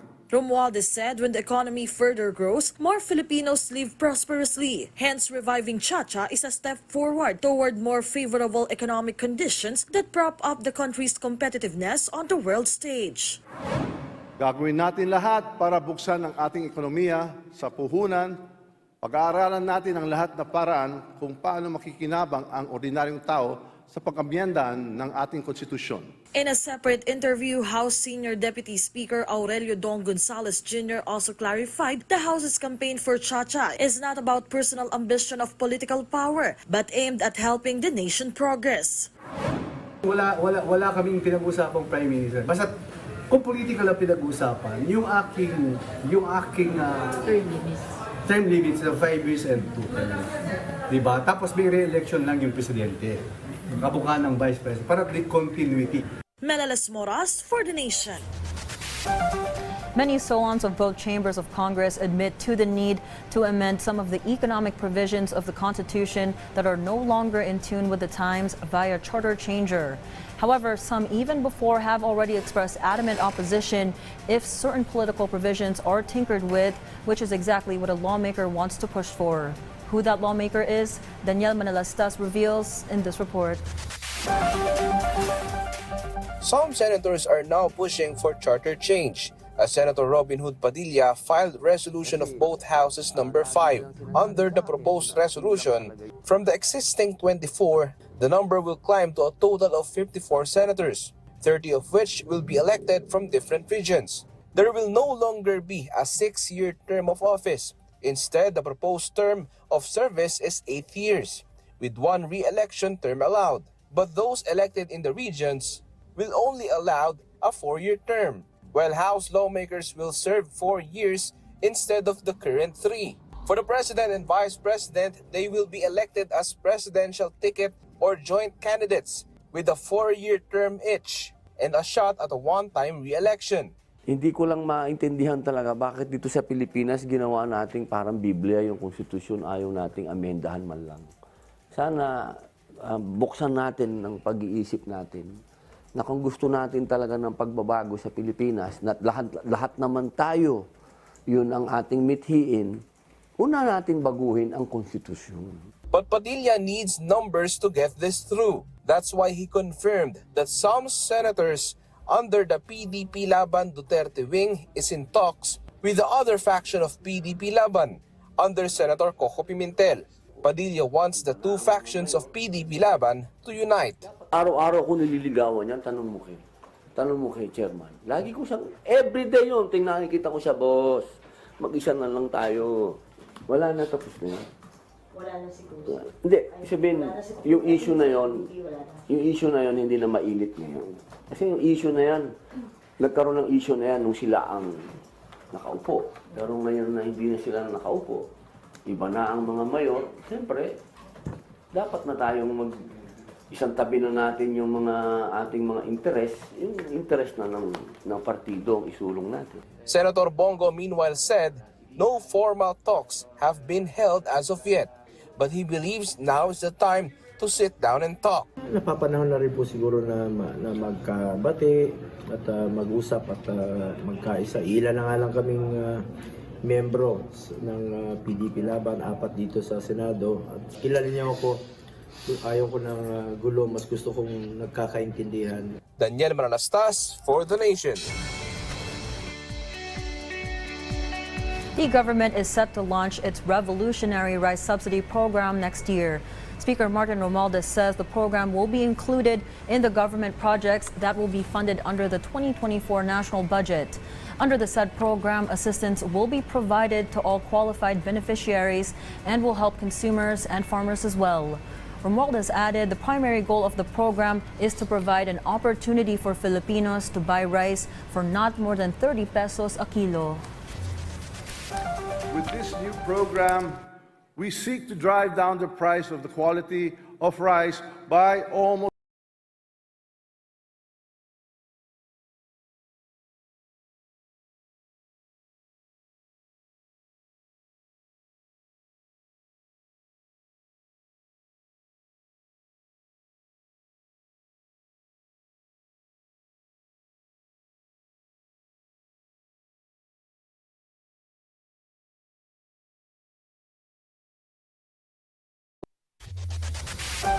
Department of Agriculture or DA Secretary Francisco Tiu Laurel Jr. is seeking the cooperation of the private sector in coming up with national policies to help ensure a future for both the agriculture and fishery sector. He underscored the important and invaluable contribution of the private sector in ensuring the success of government programs, especially for farmers and fisherfolk. The DA chief made such appeal during the 9th National Agriculture and Fisheries Volunteers Day celebration and awarding ceremony of the Philippine Council for Agriculture and Fisheries, or PCAF. The Philippine Statistics Authority, or PSA, reported the General Wholesale Price Index, or GWPI, remained unchanged at 4.4% in October. This is lower than the 7.6% recorded last year. The year-to-date growth rate was reported at 5.1%, which is lower compared to the 7.4% in 2022. National Economic and Development Authority, or NEDA Chief Arsenio Balisacan, revealed many projects were given the green light during the 12th and last board meeting with the President for the year. Among those approved was the Department of Public Works and Highways' 23-kilometer 4-lane alternative that connects Dalton Pass, which was allotted 67.4 billion pesos and is expected to be completed by 2031. Also approved was the extension of the most favored nation tariff rates until December 31 for select products like pork meat, corn and rice, as well as the recommendation to extend the review period for the tariff rate for pork, corn and rice, which would help ensure ample supply of agri-products in the market. Also included was the 8-point action agenda of the Department of Health that consists of strategies government would implement for the health sector. Finance Secretary Benjamin Diokno underscored the need to strengthen real property taxation to expand local government units or LGUs' financial capacity. He also advised the LGUs to update assessments, improve tax collection processes, and embrace the digitalization to enhance efficiency, transparency, and accountability through the Local Governance Reform Project. The said loan project will help LGUs across the nation to boost its revenue by adopting new digital tools for local real property tax valuation and collection. The Social Security System, or SSS, issued violation notices and billing letters to delinquent employers in Parañaque City. The agency is urging these employers to settle their 83 million peso contribution delinquencies during the Run After Contribution Evaders or RACE operation. They also advise the employers to coordinate with the SSS NCR Large Accounts Department within the next 15 days to settle their contribution delinquencies to avoid facing civil and criminal cases. Coming up, a UN study on the economic cost of the ongoing Israel-Hamas conflict on Arab neighbors. This and more info when PTV News Tonight returns. Stay tuned.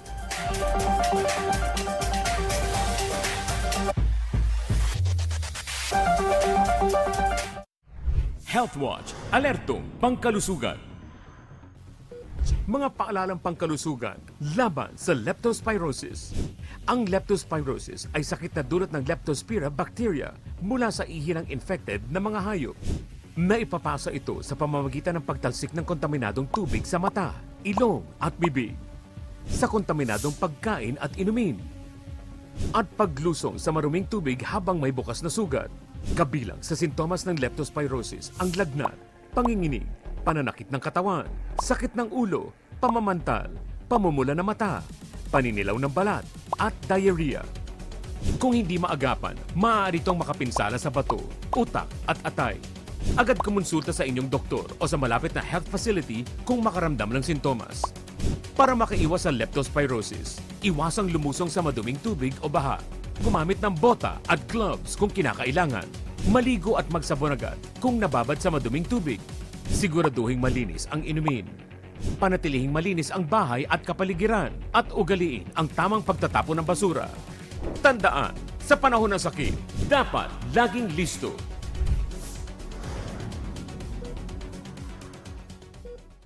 Saan mapapanood ang PTV? Sa bawat sulok ng Pilipinas. Reaching millions of Filipinos across the country through the power of terrestrial TV. Abot na abot namin ang mga Pilipino para sa tapat na balita at impormasyon. Dito'y Cordillera, kan Intero ang Luzon.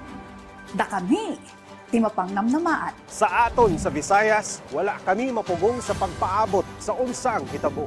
Dini sa saad ngayuta, Mindanao, PTV, pirmi maminaw para sa paghatod sa balita. Broadcasting in Luzon, PTV4 Manila, PTV8 Cordillera, PTV4 Naga, and PTV4 Palawan. In the Visayas, PTV11 Cebu, PTV10 Dumaguete, PTV2 Guimaras, PTV8 Tacloban, and PTV12 Calbayog. And in the heart of Mindanao, PTV11 Davao City, PTV8 Cotabato, PTV7 Zamboanga, PTV11 Sibugay, PTV11 Pagadian, PTV48 Davao del Norte, and PTV8 Agusan del Sur. PTV Regional Network, buong katapatang naghahatid ng balitang maaasahan para sa inyong pambansang TV.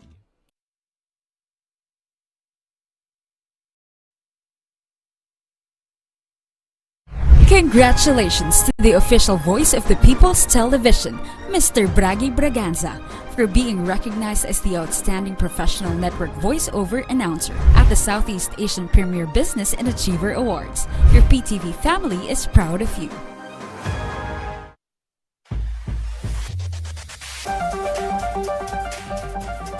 President Ferdinand R. Marcos Jr. wants our healthcare facilities and institutions humming and running with snags or snarls even at the height of an extended El Nino episode. It is of utmost importance energy and essentials are in constant supply to provide relief and treatment during El Niño's active presence early next year and all throughout. In particular, the President expressly pointed out to the high heat during the summer and well into the monsoon months that bring added stress and suffering if water or wind from machines are in meager supply. Hence, power and water should never be inadequate supply during these times. Sakit dahil sa init, kaya ang mga ospital ay kailangan natin paghandaan din, tiyakin natin na meron silang power supply, meron silang water supply, at lalo na sa malalaking syudad ay kailangan tiyakin natin na yung drinking water, hindi lamang yung drinking water, pero lahat ng tubig na hindi lang yung potable water, kung hindi lahat ng tubig na ginagamit, kailangan din natin tiyakin na kahit papano yung ating mga kababayan ay meron naman makukuhang tubig. Power will be in sufficient supply next year when El Niño visits its scourge of extreme dryness and drought on the land. A word of assistance from no less than DOE Rafael Lotilla, who cited the readiness of hydroelectric plants to go into service if and when needed. Still, he urged those living in and around or near fossil fuel or coal-based energy plants of interruptions and or outages daily when the heat soars. Likewise, he urged the public and the private sectors to join and help government in efforts to conserve water and power, especially during the lean months. The Department of Social Welfare and Development, or DSWD, is fully committed to helping and providing protection to poor and vulnerable communities that might be affected by the El Niño phenomenon. Assistant Secretary for Legislative Affairs Irene Dumlao said DSWD is in solidarity with other concerned agencies in mitigating the effects of El Niño, which is expected to be experienced until the middle part of 2024. She further explained the agency is part of the food security cluster, which is tasked to ensure stable supply of key food commodities throughout the dry spell. The U.S. Federal Reserve opted to keep its key interest rate unchanged and hinted it may make 3/4-point cuts to its benchmark rate in 2024. Many view this as a clear message that it is now finished implementing rates and is poised to shift to cutting rates as early as summer next year. Fed officials explained that it came about such decision as the country's inflation continues to decelerate. Meanwhile, the Israel-Hamas conflict unfortunately is having an economic cost on neighboring Arab countries, Lebanon, Egypt, and Jordan. In fact, its cost, a UN study revealed, could rise to at least $10 billion this year and could cause over 230,000 people to live in poverty. The conflict actually came at the worst possible time, as the three countries were already facing fiscal pressures, dealing with slow growth and steep unemployment, further compounded when the war broke out. World Bank warned urgent action is needed to keep the poorest countries afloat as they struggle with record-high debt repayments before it actually turns into a crisis of global proportions. The multilateral lender disclosed the increased cost of servicing after borrowing due to rising interest rates are taking away much-needed resources for these poor countries that most definitely need to invest more on health, education, and climate crisis. In its latest international debt report, World Bank underscored the sharpest rise in global borrowing costs in over 4 decades, which has caused external debts of developing countries to balloon to $443.5 billion in 2022.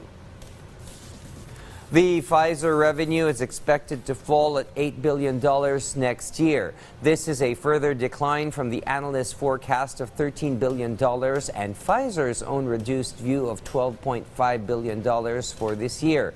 The drop in COVID-19 product sales had also forced Pfizer to launch a program to cut jobs and expenses.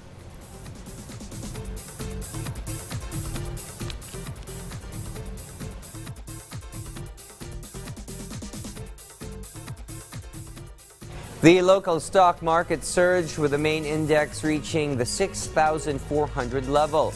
The Philippine Stock Exchange Index added 154.74 points or 2.47% to close at 6,410.48, while all shares also rose 55.82 points or 1.67% to settle at 3,394.96. Services incurred losses, while the rest of the sectoral countries ended in the green, led by holding firms with 3.83%. Total volume of shares traded was 386 million, valued at 6.777 billion pesos. Market breadth was positive 120 to 59, with 44 unchanged.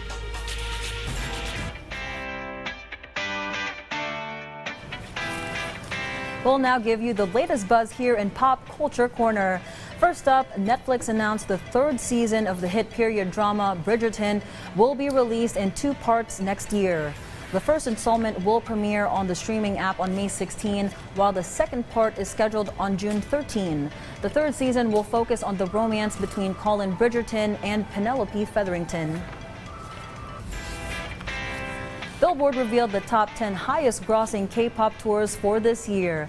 The K-pop girl group Blackpink has topped the list with a whopping $148.3 million for 29 shows, while BTS member Suga placed second, grossing $57.1 million from 26 shows with 318,000 tickets sold.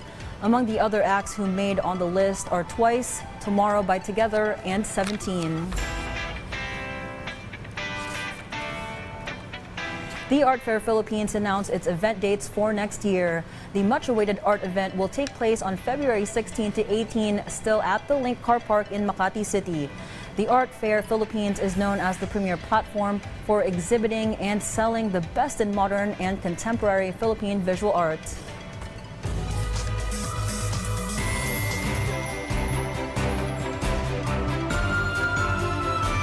The northeast monsoon will affect the weather conditions over Luzon. Based on Pag-asa's update, this weather system will bring partly cloudy to cloudy skies with isolated light rains in Metro Manila and the rest of Luzon. Meanwhile, the easterlies will prevail over the Visayas and Mindanao regions. Let's find out what the weather will be like in key Philippine and Asian cities.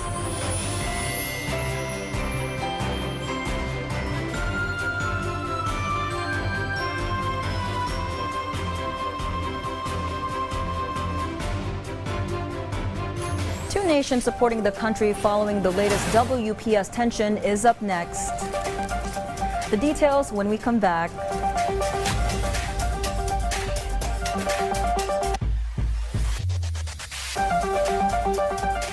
Ngayong linggo sa Pilipinas TV. Art imitates life. Alamin ang heartwarming success story ni Chef Trisha Alzona at ng Danny's Catering and Events. Mahilig ka ba sa siomai? Sagot ka ng dim sum treats dahil every day is siomai day. At saan nga ba ginagamit ang special power of attorney? Lahat yan ngayong linggo, 9 a.m. sa PTV. Sabay-sabay tayong umasenso sa buhay at negosyo. Disaster Watch. Mga paalala pagkatapos ng lindol. Suriin ang iyong sarili at mga kasama kung may tinamong pinsala. Magbigay ng paunang lunas kung kailangan. Unahin ang mga pangangailangan ng mga matatanda, buntis, may kapansanan at mga bata. Kung nasa tabing dagat at may banta ng tsunami, agad na lumikas papunta sa ligtas at mataas na lugar. Suriin kung may natapong nakalalasong kemikal at mga bagay na maaaring pagmula ng sunog. Huwag bumalik sa loob ng gusali hanggat walang abiso na ligtas na ito. Sa panahon ng sakuna, dapat laging listo. Mga balitang inaabangan, isyung pinag-uusapan, at ang pinakamaiinit na headline sa loob at sa labas ng bansa. Hatid na inyong mapagkakatiwalaang primetime news program sa bansa. Kasama sila Aljo Bendijo, Sa loob ng isang mall sa Tagum City, Dayan Querer, ng isang organisasyon ng pagbabasa ng libro. Maan Macapagal, Ika-13 ng Setyembre. at ang sportscaster na si Bill Velasco. Na ngayong taon ang kanilang medal drought sa Asian Games. Ulat Bayan, Lunes hanggang Biyernes, alas 6 ng gabi. Dito lang sa PTV. Pato-pato sa langit. Tama na yung pisto. Sumali na lang sa political exercise. Ang tamaan sa may init na komentaryo, Baka pwede nang ibalik ang parusang bitay. ay huwag magagalit. Kukonsintihin nyo ang kawatan dyan sa airport. Wow! Mike Abe, live. Balanse at walang prenong pagtatalakay sa mga pinakamaiinit na issue ng bayan. Lunes hanggang Biyernes, alas 9 ng umaga. Simulcast over Radyo Pilipinas. Mike Abe, live.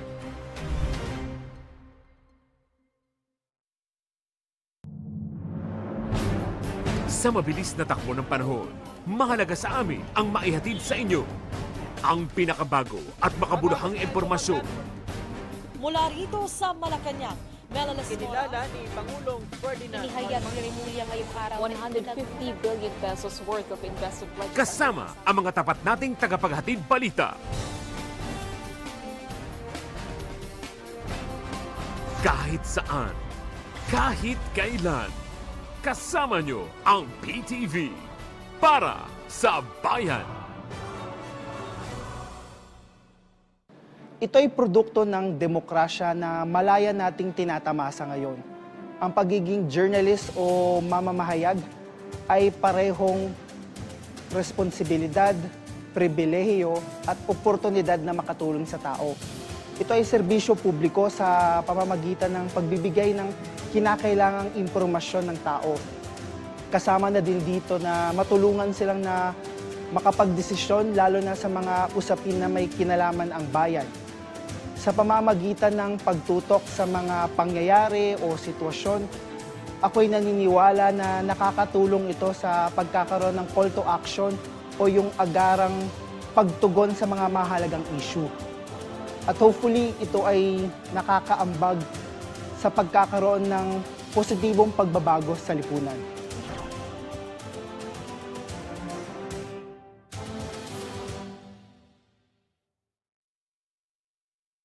Disaster Watch. Alamin ang heavy rainfall warning system ng Pag-asa. Yellow rainfall warning, pinapayuhan ng lahat na mag-monitor ng mga weather update sa inyong lugar. Maghanda sa posibleng pagbaha sa mga mabababang lugar at tabing baybayin. Orange rainfall warning, mas malawak na pagbaha ang inaasahan at posibleng magka-landslide sa mga tabing bundok. Bumuo ng isang emergency kit at maghandang lumikas sa anumang sandali. Red rainfall warning. Inaasahan ang matinding buhos ng ulan sa loob ng 2 oras na magdudulot ng malawakang pagbaha at landslide. Para sa inyong kaligtasan, agad na lumikas papunta sa ligtas at mataas na lugar. Sa panahon ng kalamidad, dapat laging listo.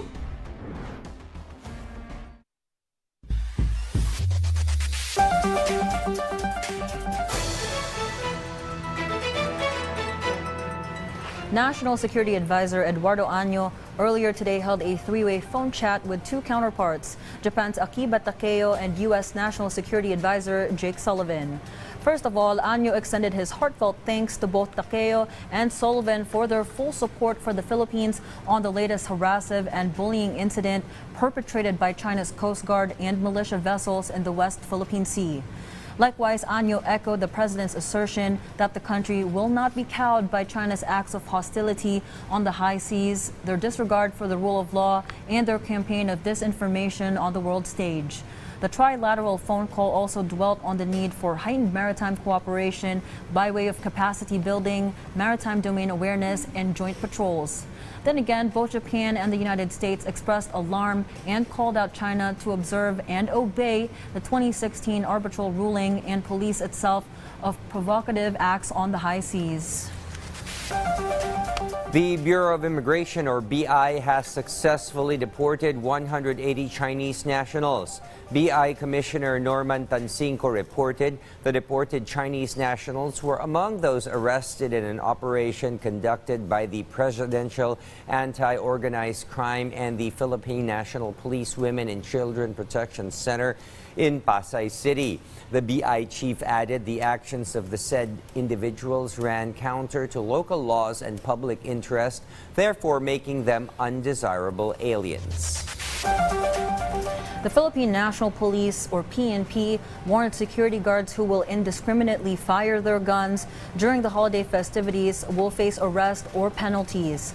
The issued memorandum noted violators will be charged for violating Republic Act, or RA 10591, or the Comprehensive Firearms and Ammunition Regulation Act, which is punishable by 8 to 10 years of imprisonment under the revised penal code. They will also face revocation or cancellation of license to exercise security profession, or LESP, as well as a possible criminal case. Finally, the bidding for the automated elections equipment to be used for the 2025 midterm polls was held earlier today.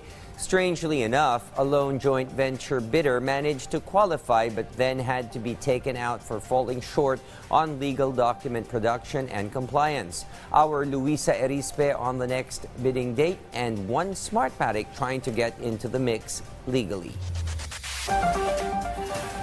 The bidding process for the procurement of an automated election system to be used for the 2025 national and local elections finally opened today. However, contrary to what COMELEC has been expecting, only one bidder submitted a proposal. This is the joint venture of Miro System Corporation Limited, St. Timothy Construction Corporation, and Centerpoint Solutions Technologies Incorporated. Isa lang po ang nag-submit talaga, yung Miro Systems. Smartmatic attempted to tender their bid kaninang umaga po around 8:20 a.m.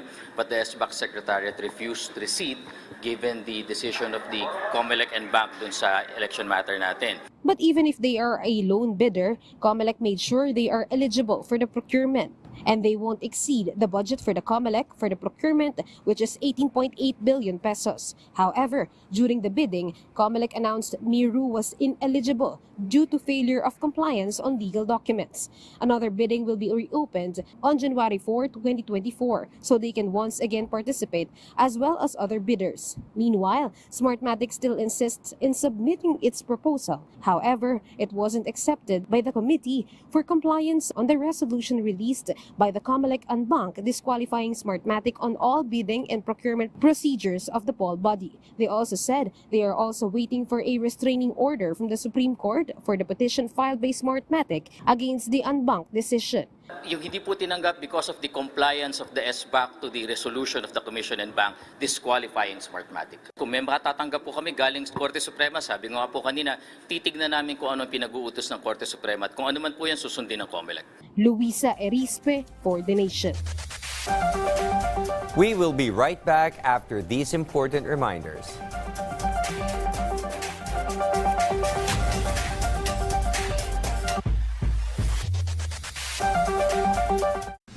Ang pinakabago at napapanahong balita sa bawat sulok ng Pilipinas. Mabilis na nakalusot sa komite ng Kamara ang panukalang apektado ng pagbaha at malalakas na pag-ulan ang ilang bahagi.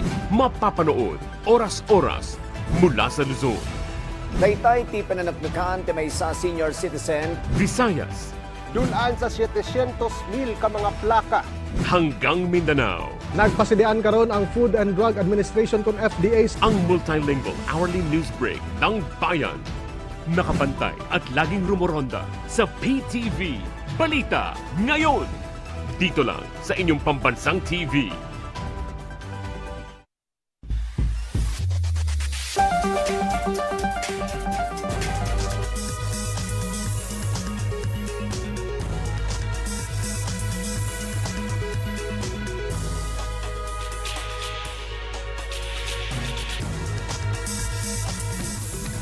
And here are the results of tonight's multi-million peso lotto draws from the PCSO.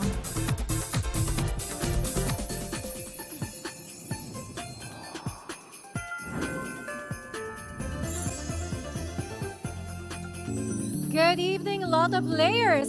For those who missed our draws today, December 14, 2023, I will be doing a recap of the winning numbers. Let's start off with the results of our 2 p.m. draw. For the 2D Lotto, we have 27 and 12 in exact order. And for our 3D Lotto, we have 6, 3, and 4 in exact order. And the results of our 5 p.m. draw for the 2D Lotto, the winning combination is 16 and 13 in exact order. And for our 3D Lotto, the winning numbers are 5, 0, and 4 in exact order. And finally, the results of our 9 p.m. draw for the 2D Lotto, the winning numbers are 4 and 13 in exact order. For our 3D Lotto, we have 9, 0, and 7 in exact order. For our 6D Lotto, the winning numbers are 8, 3, 9, 4, 9, and 1 in exact order. For the Lotto 642, the winning numbers are 3, 5, 10, 13, 11, and 18 in any order, for the jackpot prize of 7,748,575 pesos and 20 centavos, net of the agent's prize commission. And for our Super Lotto 649, the winning combination is 15, 7, 31, 23, 3, and 45 in any order, for the jackpot prize of 282,983,992 pesos and 20 centavos, net of the agent's prize commission. Do we have jackpot winners tonight? According to the PCSO Data Center, for the Lotto 642, we have no winner. And for the Super Lotto 649, we have no winner. And that's all for tonight. I am Tracy Perez for the PCSO Lottery Draw Recap. Thank you and good evening.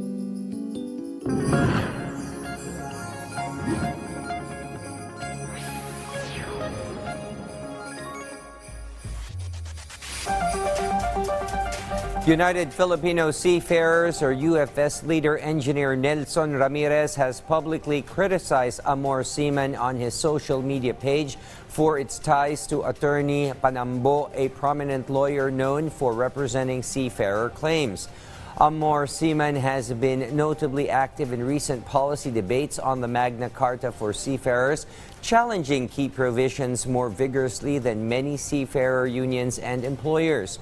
Various labor groups, including the National Association of Trade Unions, or NATU, and the Association of Marine Officers and Ratings, or Amor Seaman, have opposed the escrow provision in the Magna Carta.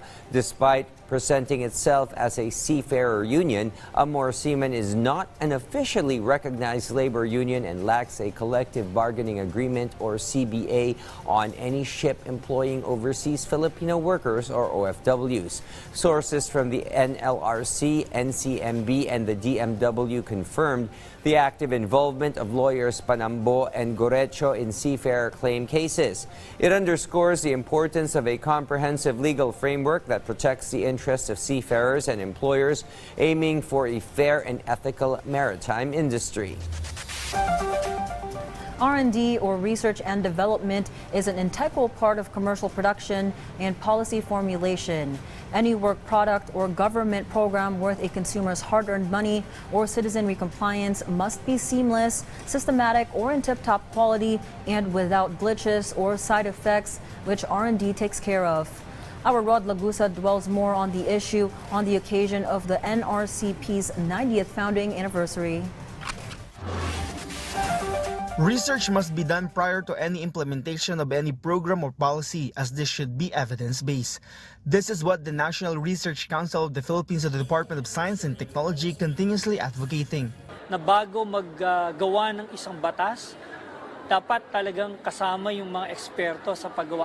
At hindi lang yan, no? Ang nakikita namin ngayon yung transdisciplinary nature of policy research. Ano ibig sabihin?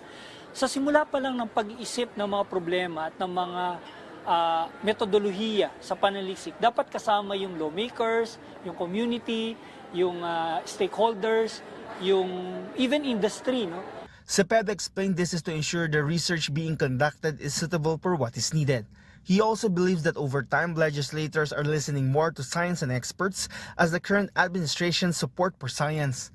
Ito ay pagkakataon na para higit na maging aktibo kami, no? Sa katunayan, ilang mga hearing na sa Senado at sa Kongreso ang iniimbitahan ng ating mga eksperto para magbigay ng kanilang opinion, no, doon sa mga ginagawang batas. With this, it is important the results of the research is put to good use and its benefits felt by even more people. Just like in the NRCP, which is the source of basic research, which refers to knowledge production, must be followed by its application.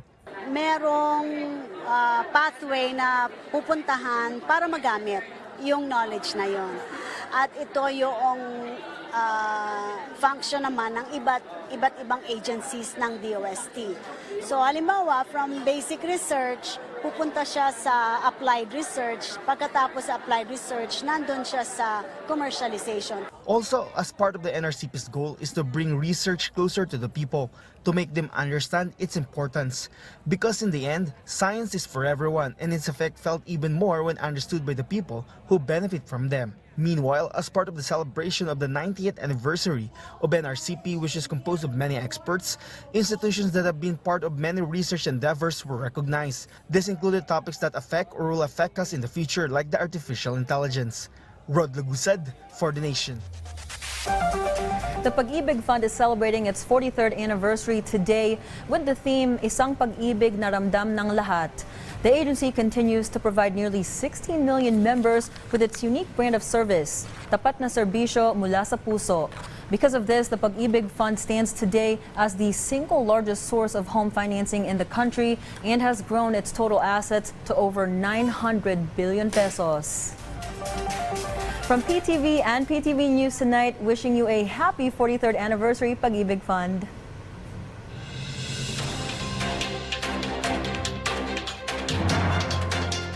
The Shark has once more taken a bite off the PGA Tour. And this switch by far is the biggest defection, and LV Tour head honcho Greg the Great White Norman is predicting even more stars to follow in John Rahm's footsteps out of the PGA pretty soon. The two-major winner and Spaniard is easily the biggest name in golf, having won the latest Masters green jacket and title in the spring. And his eventual decision to split from the PGA was ordained once the deal was sealed to the tune of $300 million over the next 3 years. The Saudi-backed tour, run by Aussie legend golfer Greg Norman, has managed to lure the likes of a four-time major Brooks Koepka, former #1 Dustin Johnson, high-profile Bryson DeChambeau, Phil Mickelson, and Sergio Garcia. But it is Rahm's latest move, motivated by a lot of dead presidents, that Norman has confidently projecting a domino effect to follow way before the planned merger of the PGA and LIV tours in the summer of next year.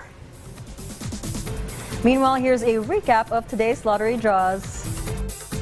For the 2 p.m. draw, the winning numbers are 6, 3, 4 for the 3D Lotto and 2712 for 2D Lotto. For the 5 p.m. draw, the lucky numbers for the 3D Lotto are 5, 0, 4, and 16, 13 for 2D Lotto. For the 9 p.m. draw, beginning with the 6D Lotto, the winning numbers are 8, 3, 9, 4, 9, 1. For the 3D Lotto, the winning numbers are 9, 0, 7, and the lucky numbers for 2D Lotto, 4, 13 in exact order. For the Super Lotto 649 draw, with a jackpot prize of 282,983,992 pesos and 20 centavos, the lucky numbers are 15, 7, 31, 23,345. For the Lotto 642 draw with a jackpot price of 7,748,575 pesos and 20 centavos, the lucky numbers are 3, 5, 10, 13, 11, 18. There are no winners for the Lotto 642 and Super Lotto 649.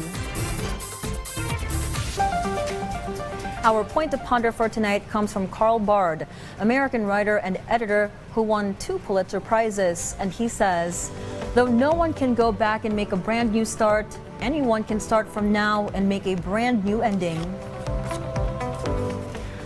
There are only 11 days left before Christmas. And so goes PTV News Tonight's roundup of tomorrow's headline stories. I'm Monique Tuzon. And I'm William Theo. Join us again tomorrow on PTV News Tonight.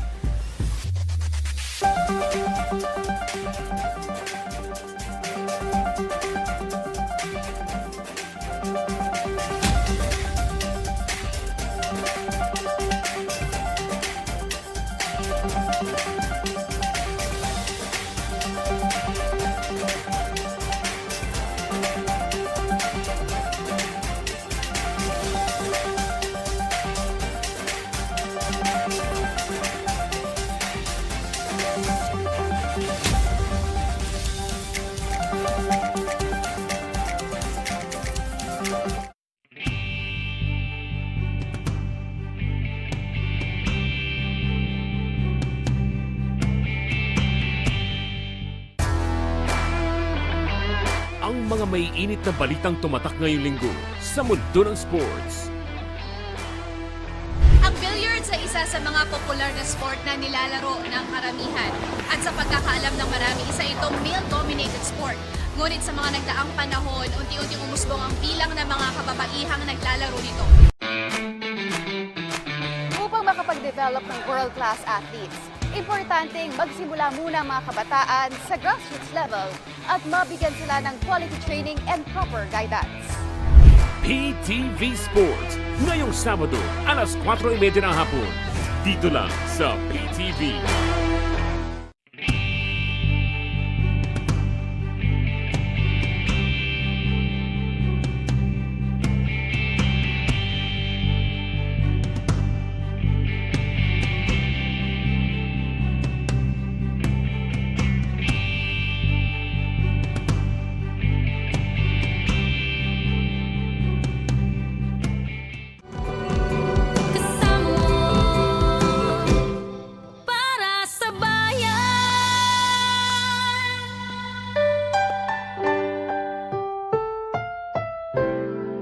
Susunod na programa ay rated PG. Ito ay nangangailangan ng patnubay at gabay ng magulang para sa mga batang manonood.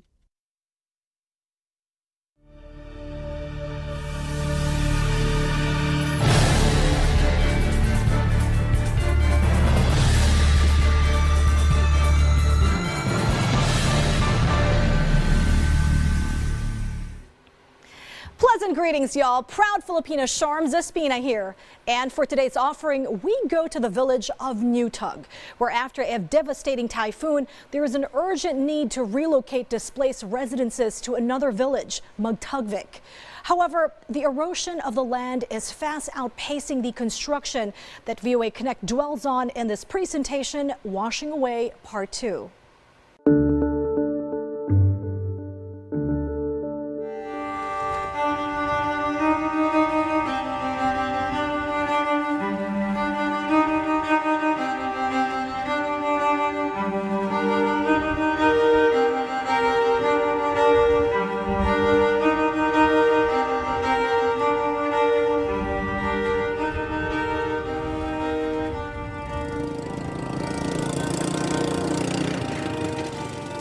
Ja, nektar meni khoni anu qatkit pelgatali khonahtukut tkit jaga kapitsaqartukunata.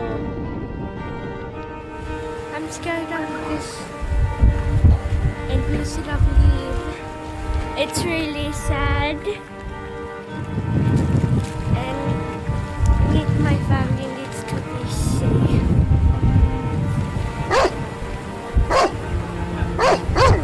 Said about 4 feet of water. Let's hope for the best. And prepare for the wars. This usually is a land, low grass like this. Now it's covered with water, and high tide is still coming. More high tide coming up. We're gonna spend the night at the school.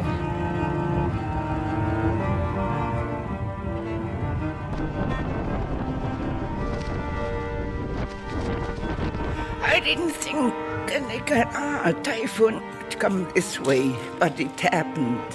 And for our safety of our kids, we need to move to a higher ground. There's no more time for us to stay in Newtok. We've had water come up before, but this is the worst one ever. It looks like Newton is trying to warn us, you know. Better get together and work together and move across there. Right now, Newton is not stable. You see it, you know. Maybe next storm, big storm, it might wipe the whole village.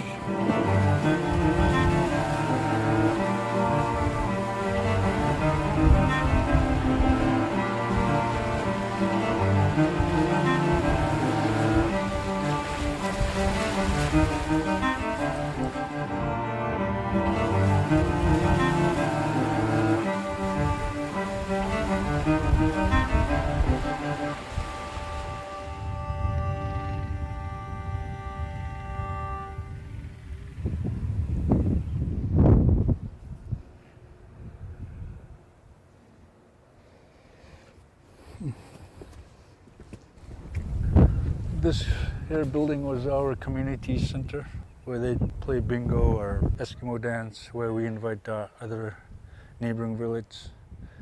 And now it's just rotting away. I mean, it's not usable anymore because you can actually take a 12-foot 2x4 and drive it into the ground, and you'll take another 12-foot 2x4 and push that. That's like 24 feet, and you won't even touch the bottom. Yeah. Rotting away, like the erosion, like the land. So.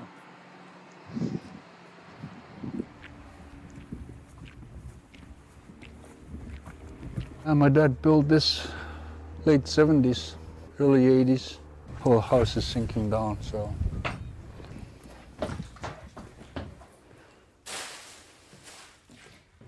Our bedroom was here, just wall here and bedroom there, my bedroom. So now it's sinking, now there's literally water in the house. I moved out of this house like a year and a half ago. I moved into a house that was empty. Who knows, I might get a house in Makhtavik. Maybe not, or I don't know.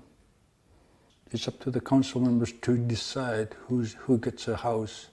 The reason why I'm not looking forward to a new house is because where you grew up, it's hard to let go. I'll see how rotted it is, but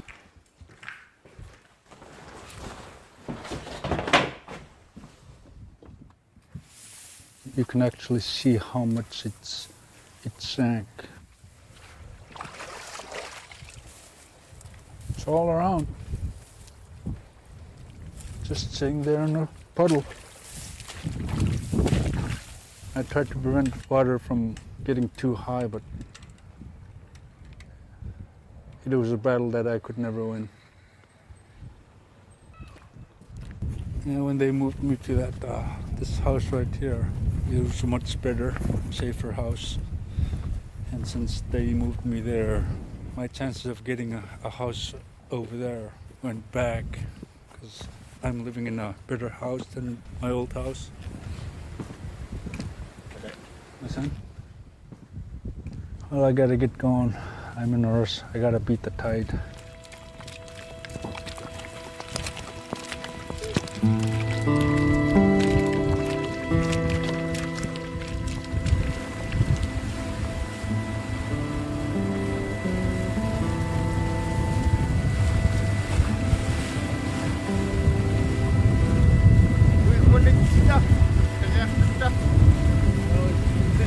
This is where I used to play with a few other friends of mine in this that area. Somewhere around there. Call it the King of the Hills. Yeah, we had a lot of good memories. I have good memories. Now it's just water. Sad to see the land that you once knew is all gone. Sad part is I can't even show them where the areas that I went out hunting, the best hunting spots. Good news is we got stable ground in Muhtawit, higher ground. It won't erode away. I live in Newtalk, but I come to Muhtawit to work on the houses for community of Newtalk, so they can relocate to Muhtawit. I'm one of the lead techs that's helping build houses. And I have my son here working with me, and it's his first time working here at Muhtawit.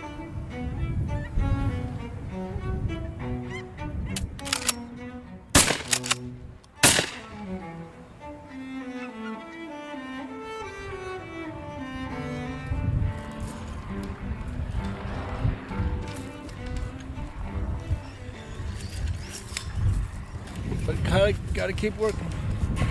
Son, other side.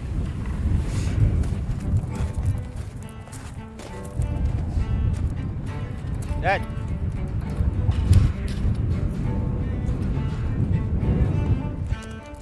Dad,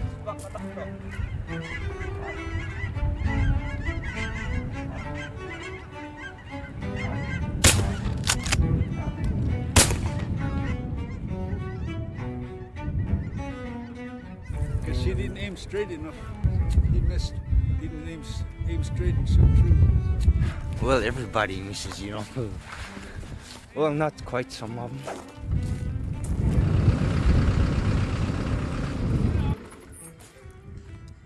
I'm doing two things at once, working and hunting. No, you're not hunting, you're getting your food for the winter. Yeah. I get it.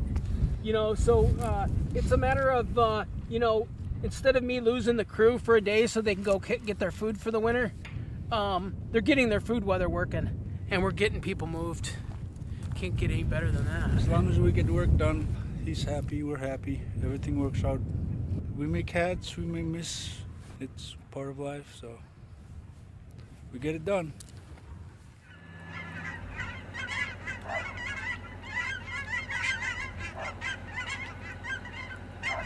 Yeah, they're following the wind.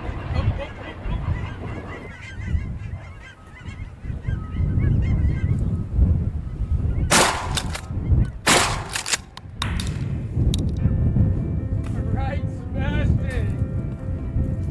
Oh, I gotta run after it. Yep. I hit it on the wing. That's why I like my boss.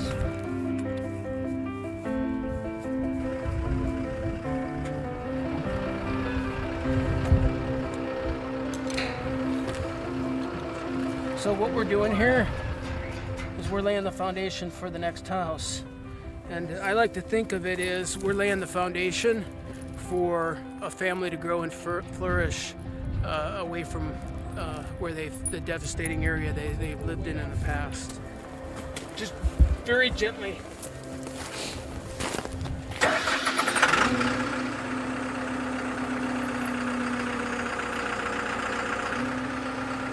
We have 4 houses started. Floor joists are getting ready to go in the 5th. We're setting foundations today on a Saturday for the remaining 3 houses. We're going to try to get as many of these closed in before the snow drives us home. With the wheels like that.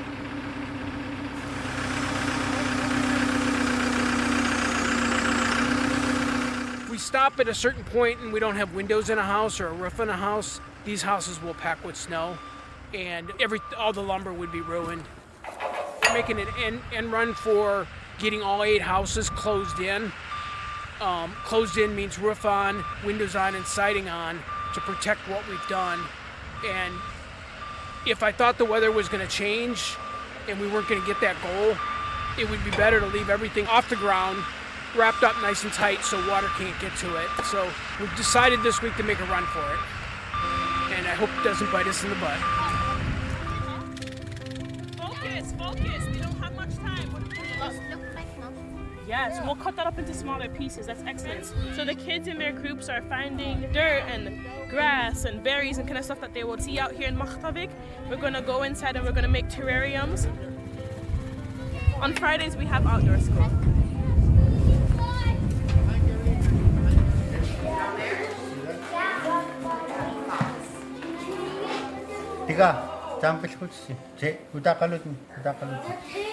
They just grow up speaking English, and some of them are transacting from Yupik to English.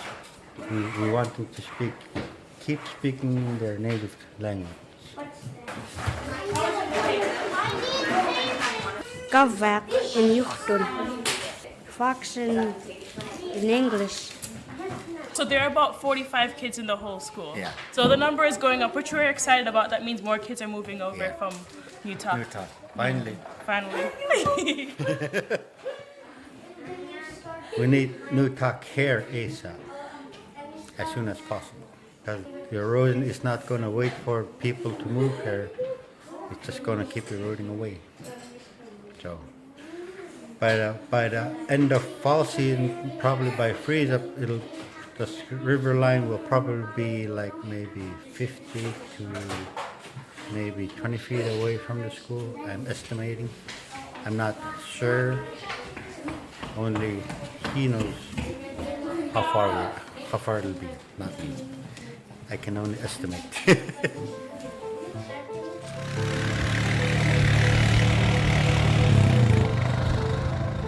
I live with my husband, my 3 kids, and my nephew. I didn't want to move here without a job at Makhtavik, so I applied for the labor job so I can work and provide for my family. It's a new experience for me. But building from ground zero, nothing, to a home is remarkable.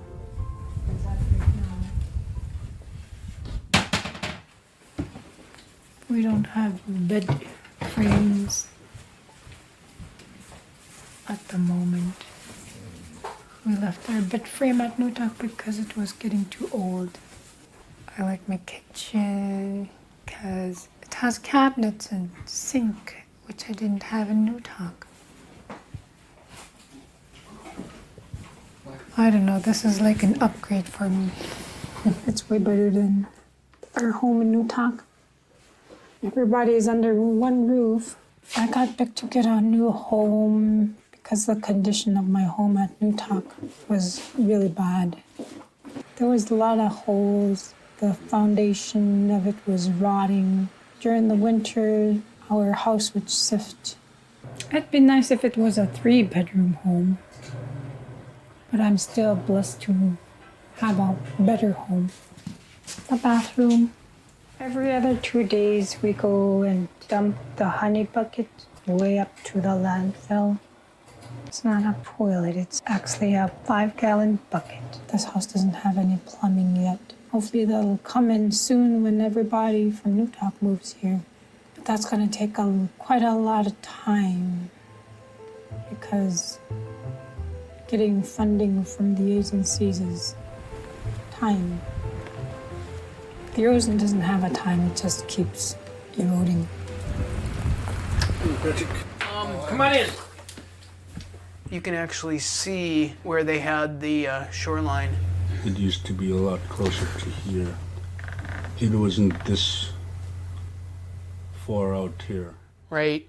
The river's taking the shore over here and depositing it over here. And I've watched the barges that have come in to deliver our materials. They hug that shoreline along Nutak and around, and that tells you that's the deepest channel.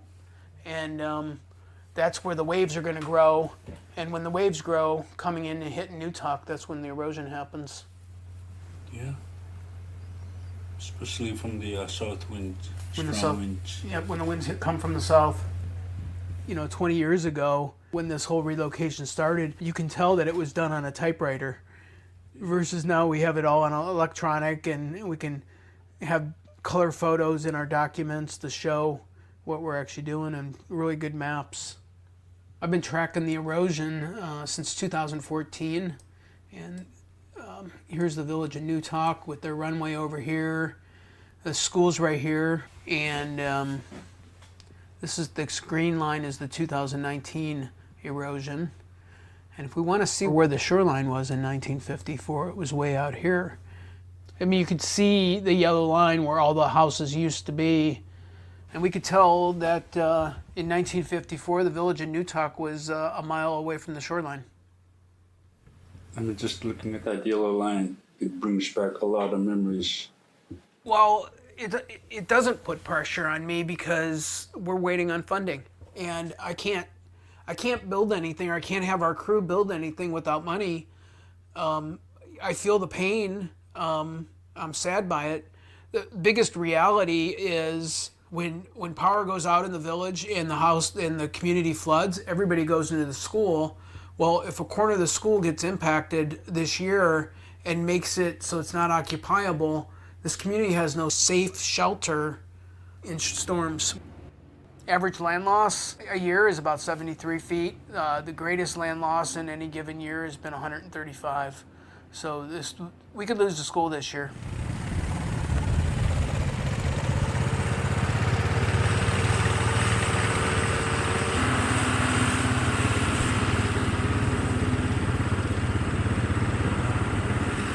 I'm 19 years old. He's my best equipment operator.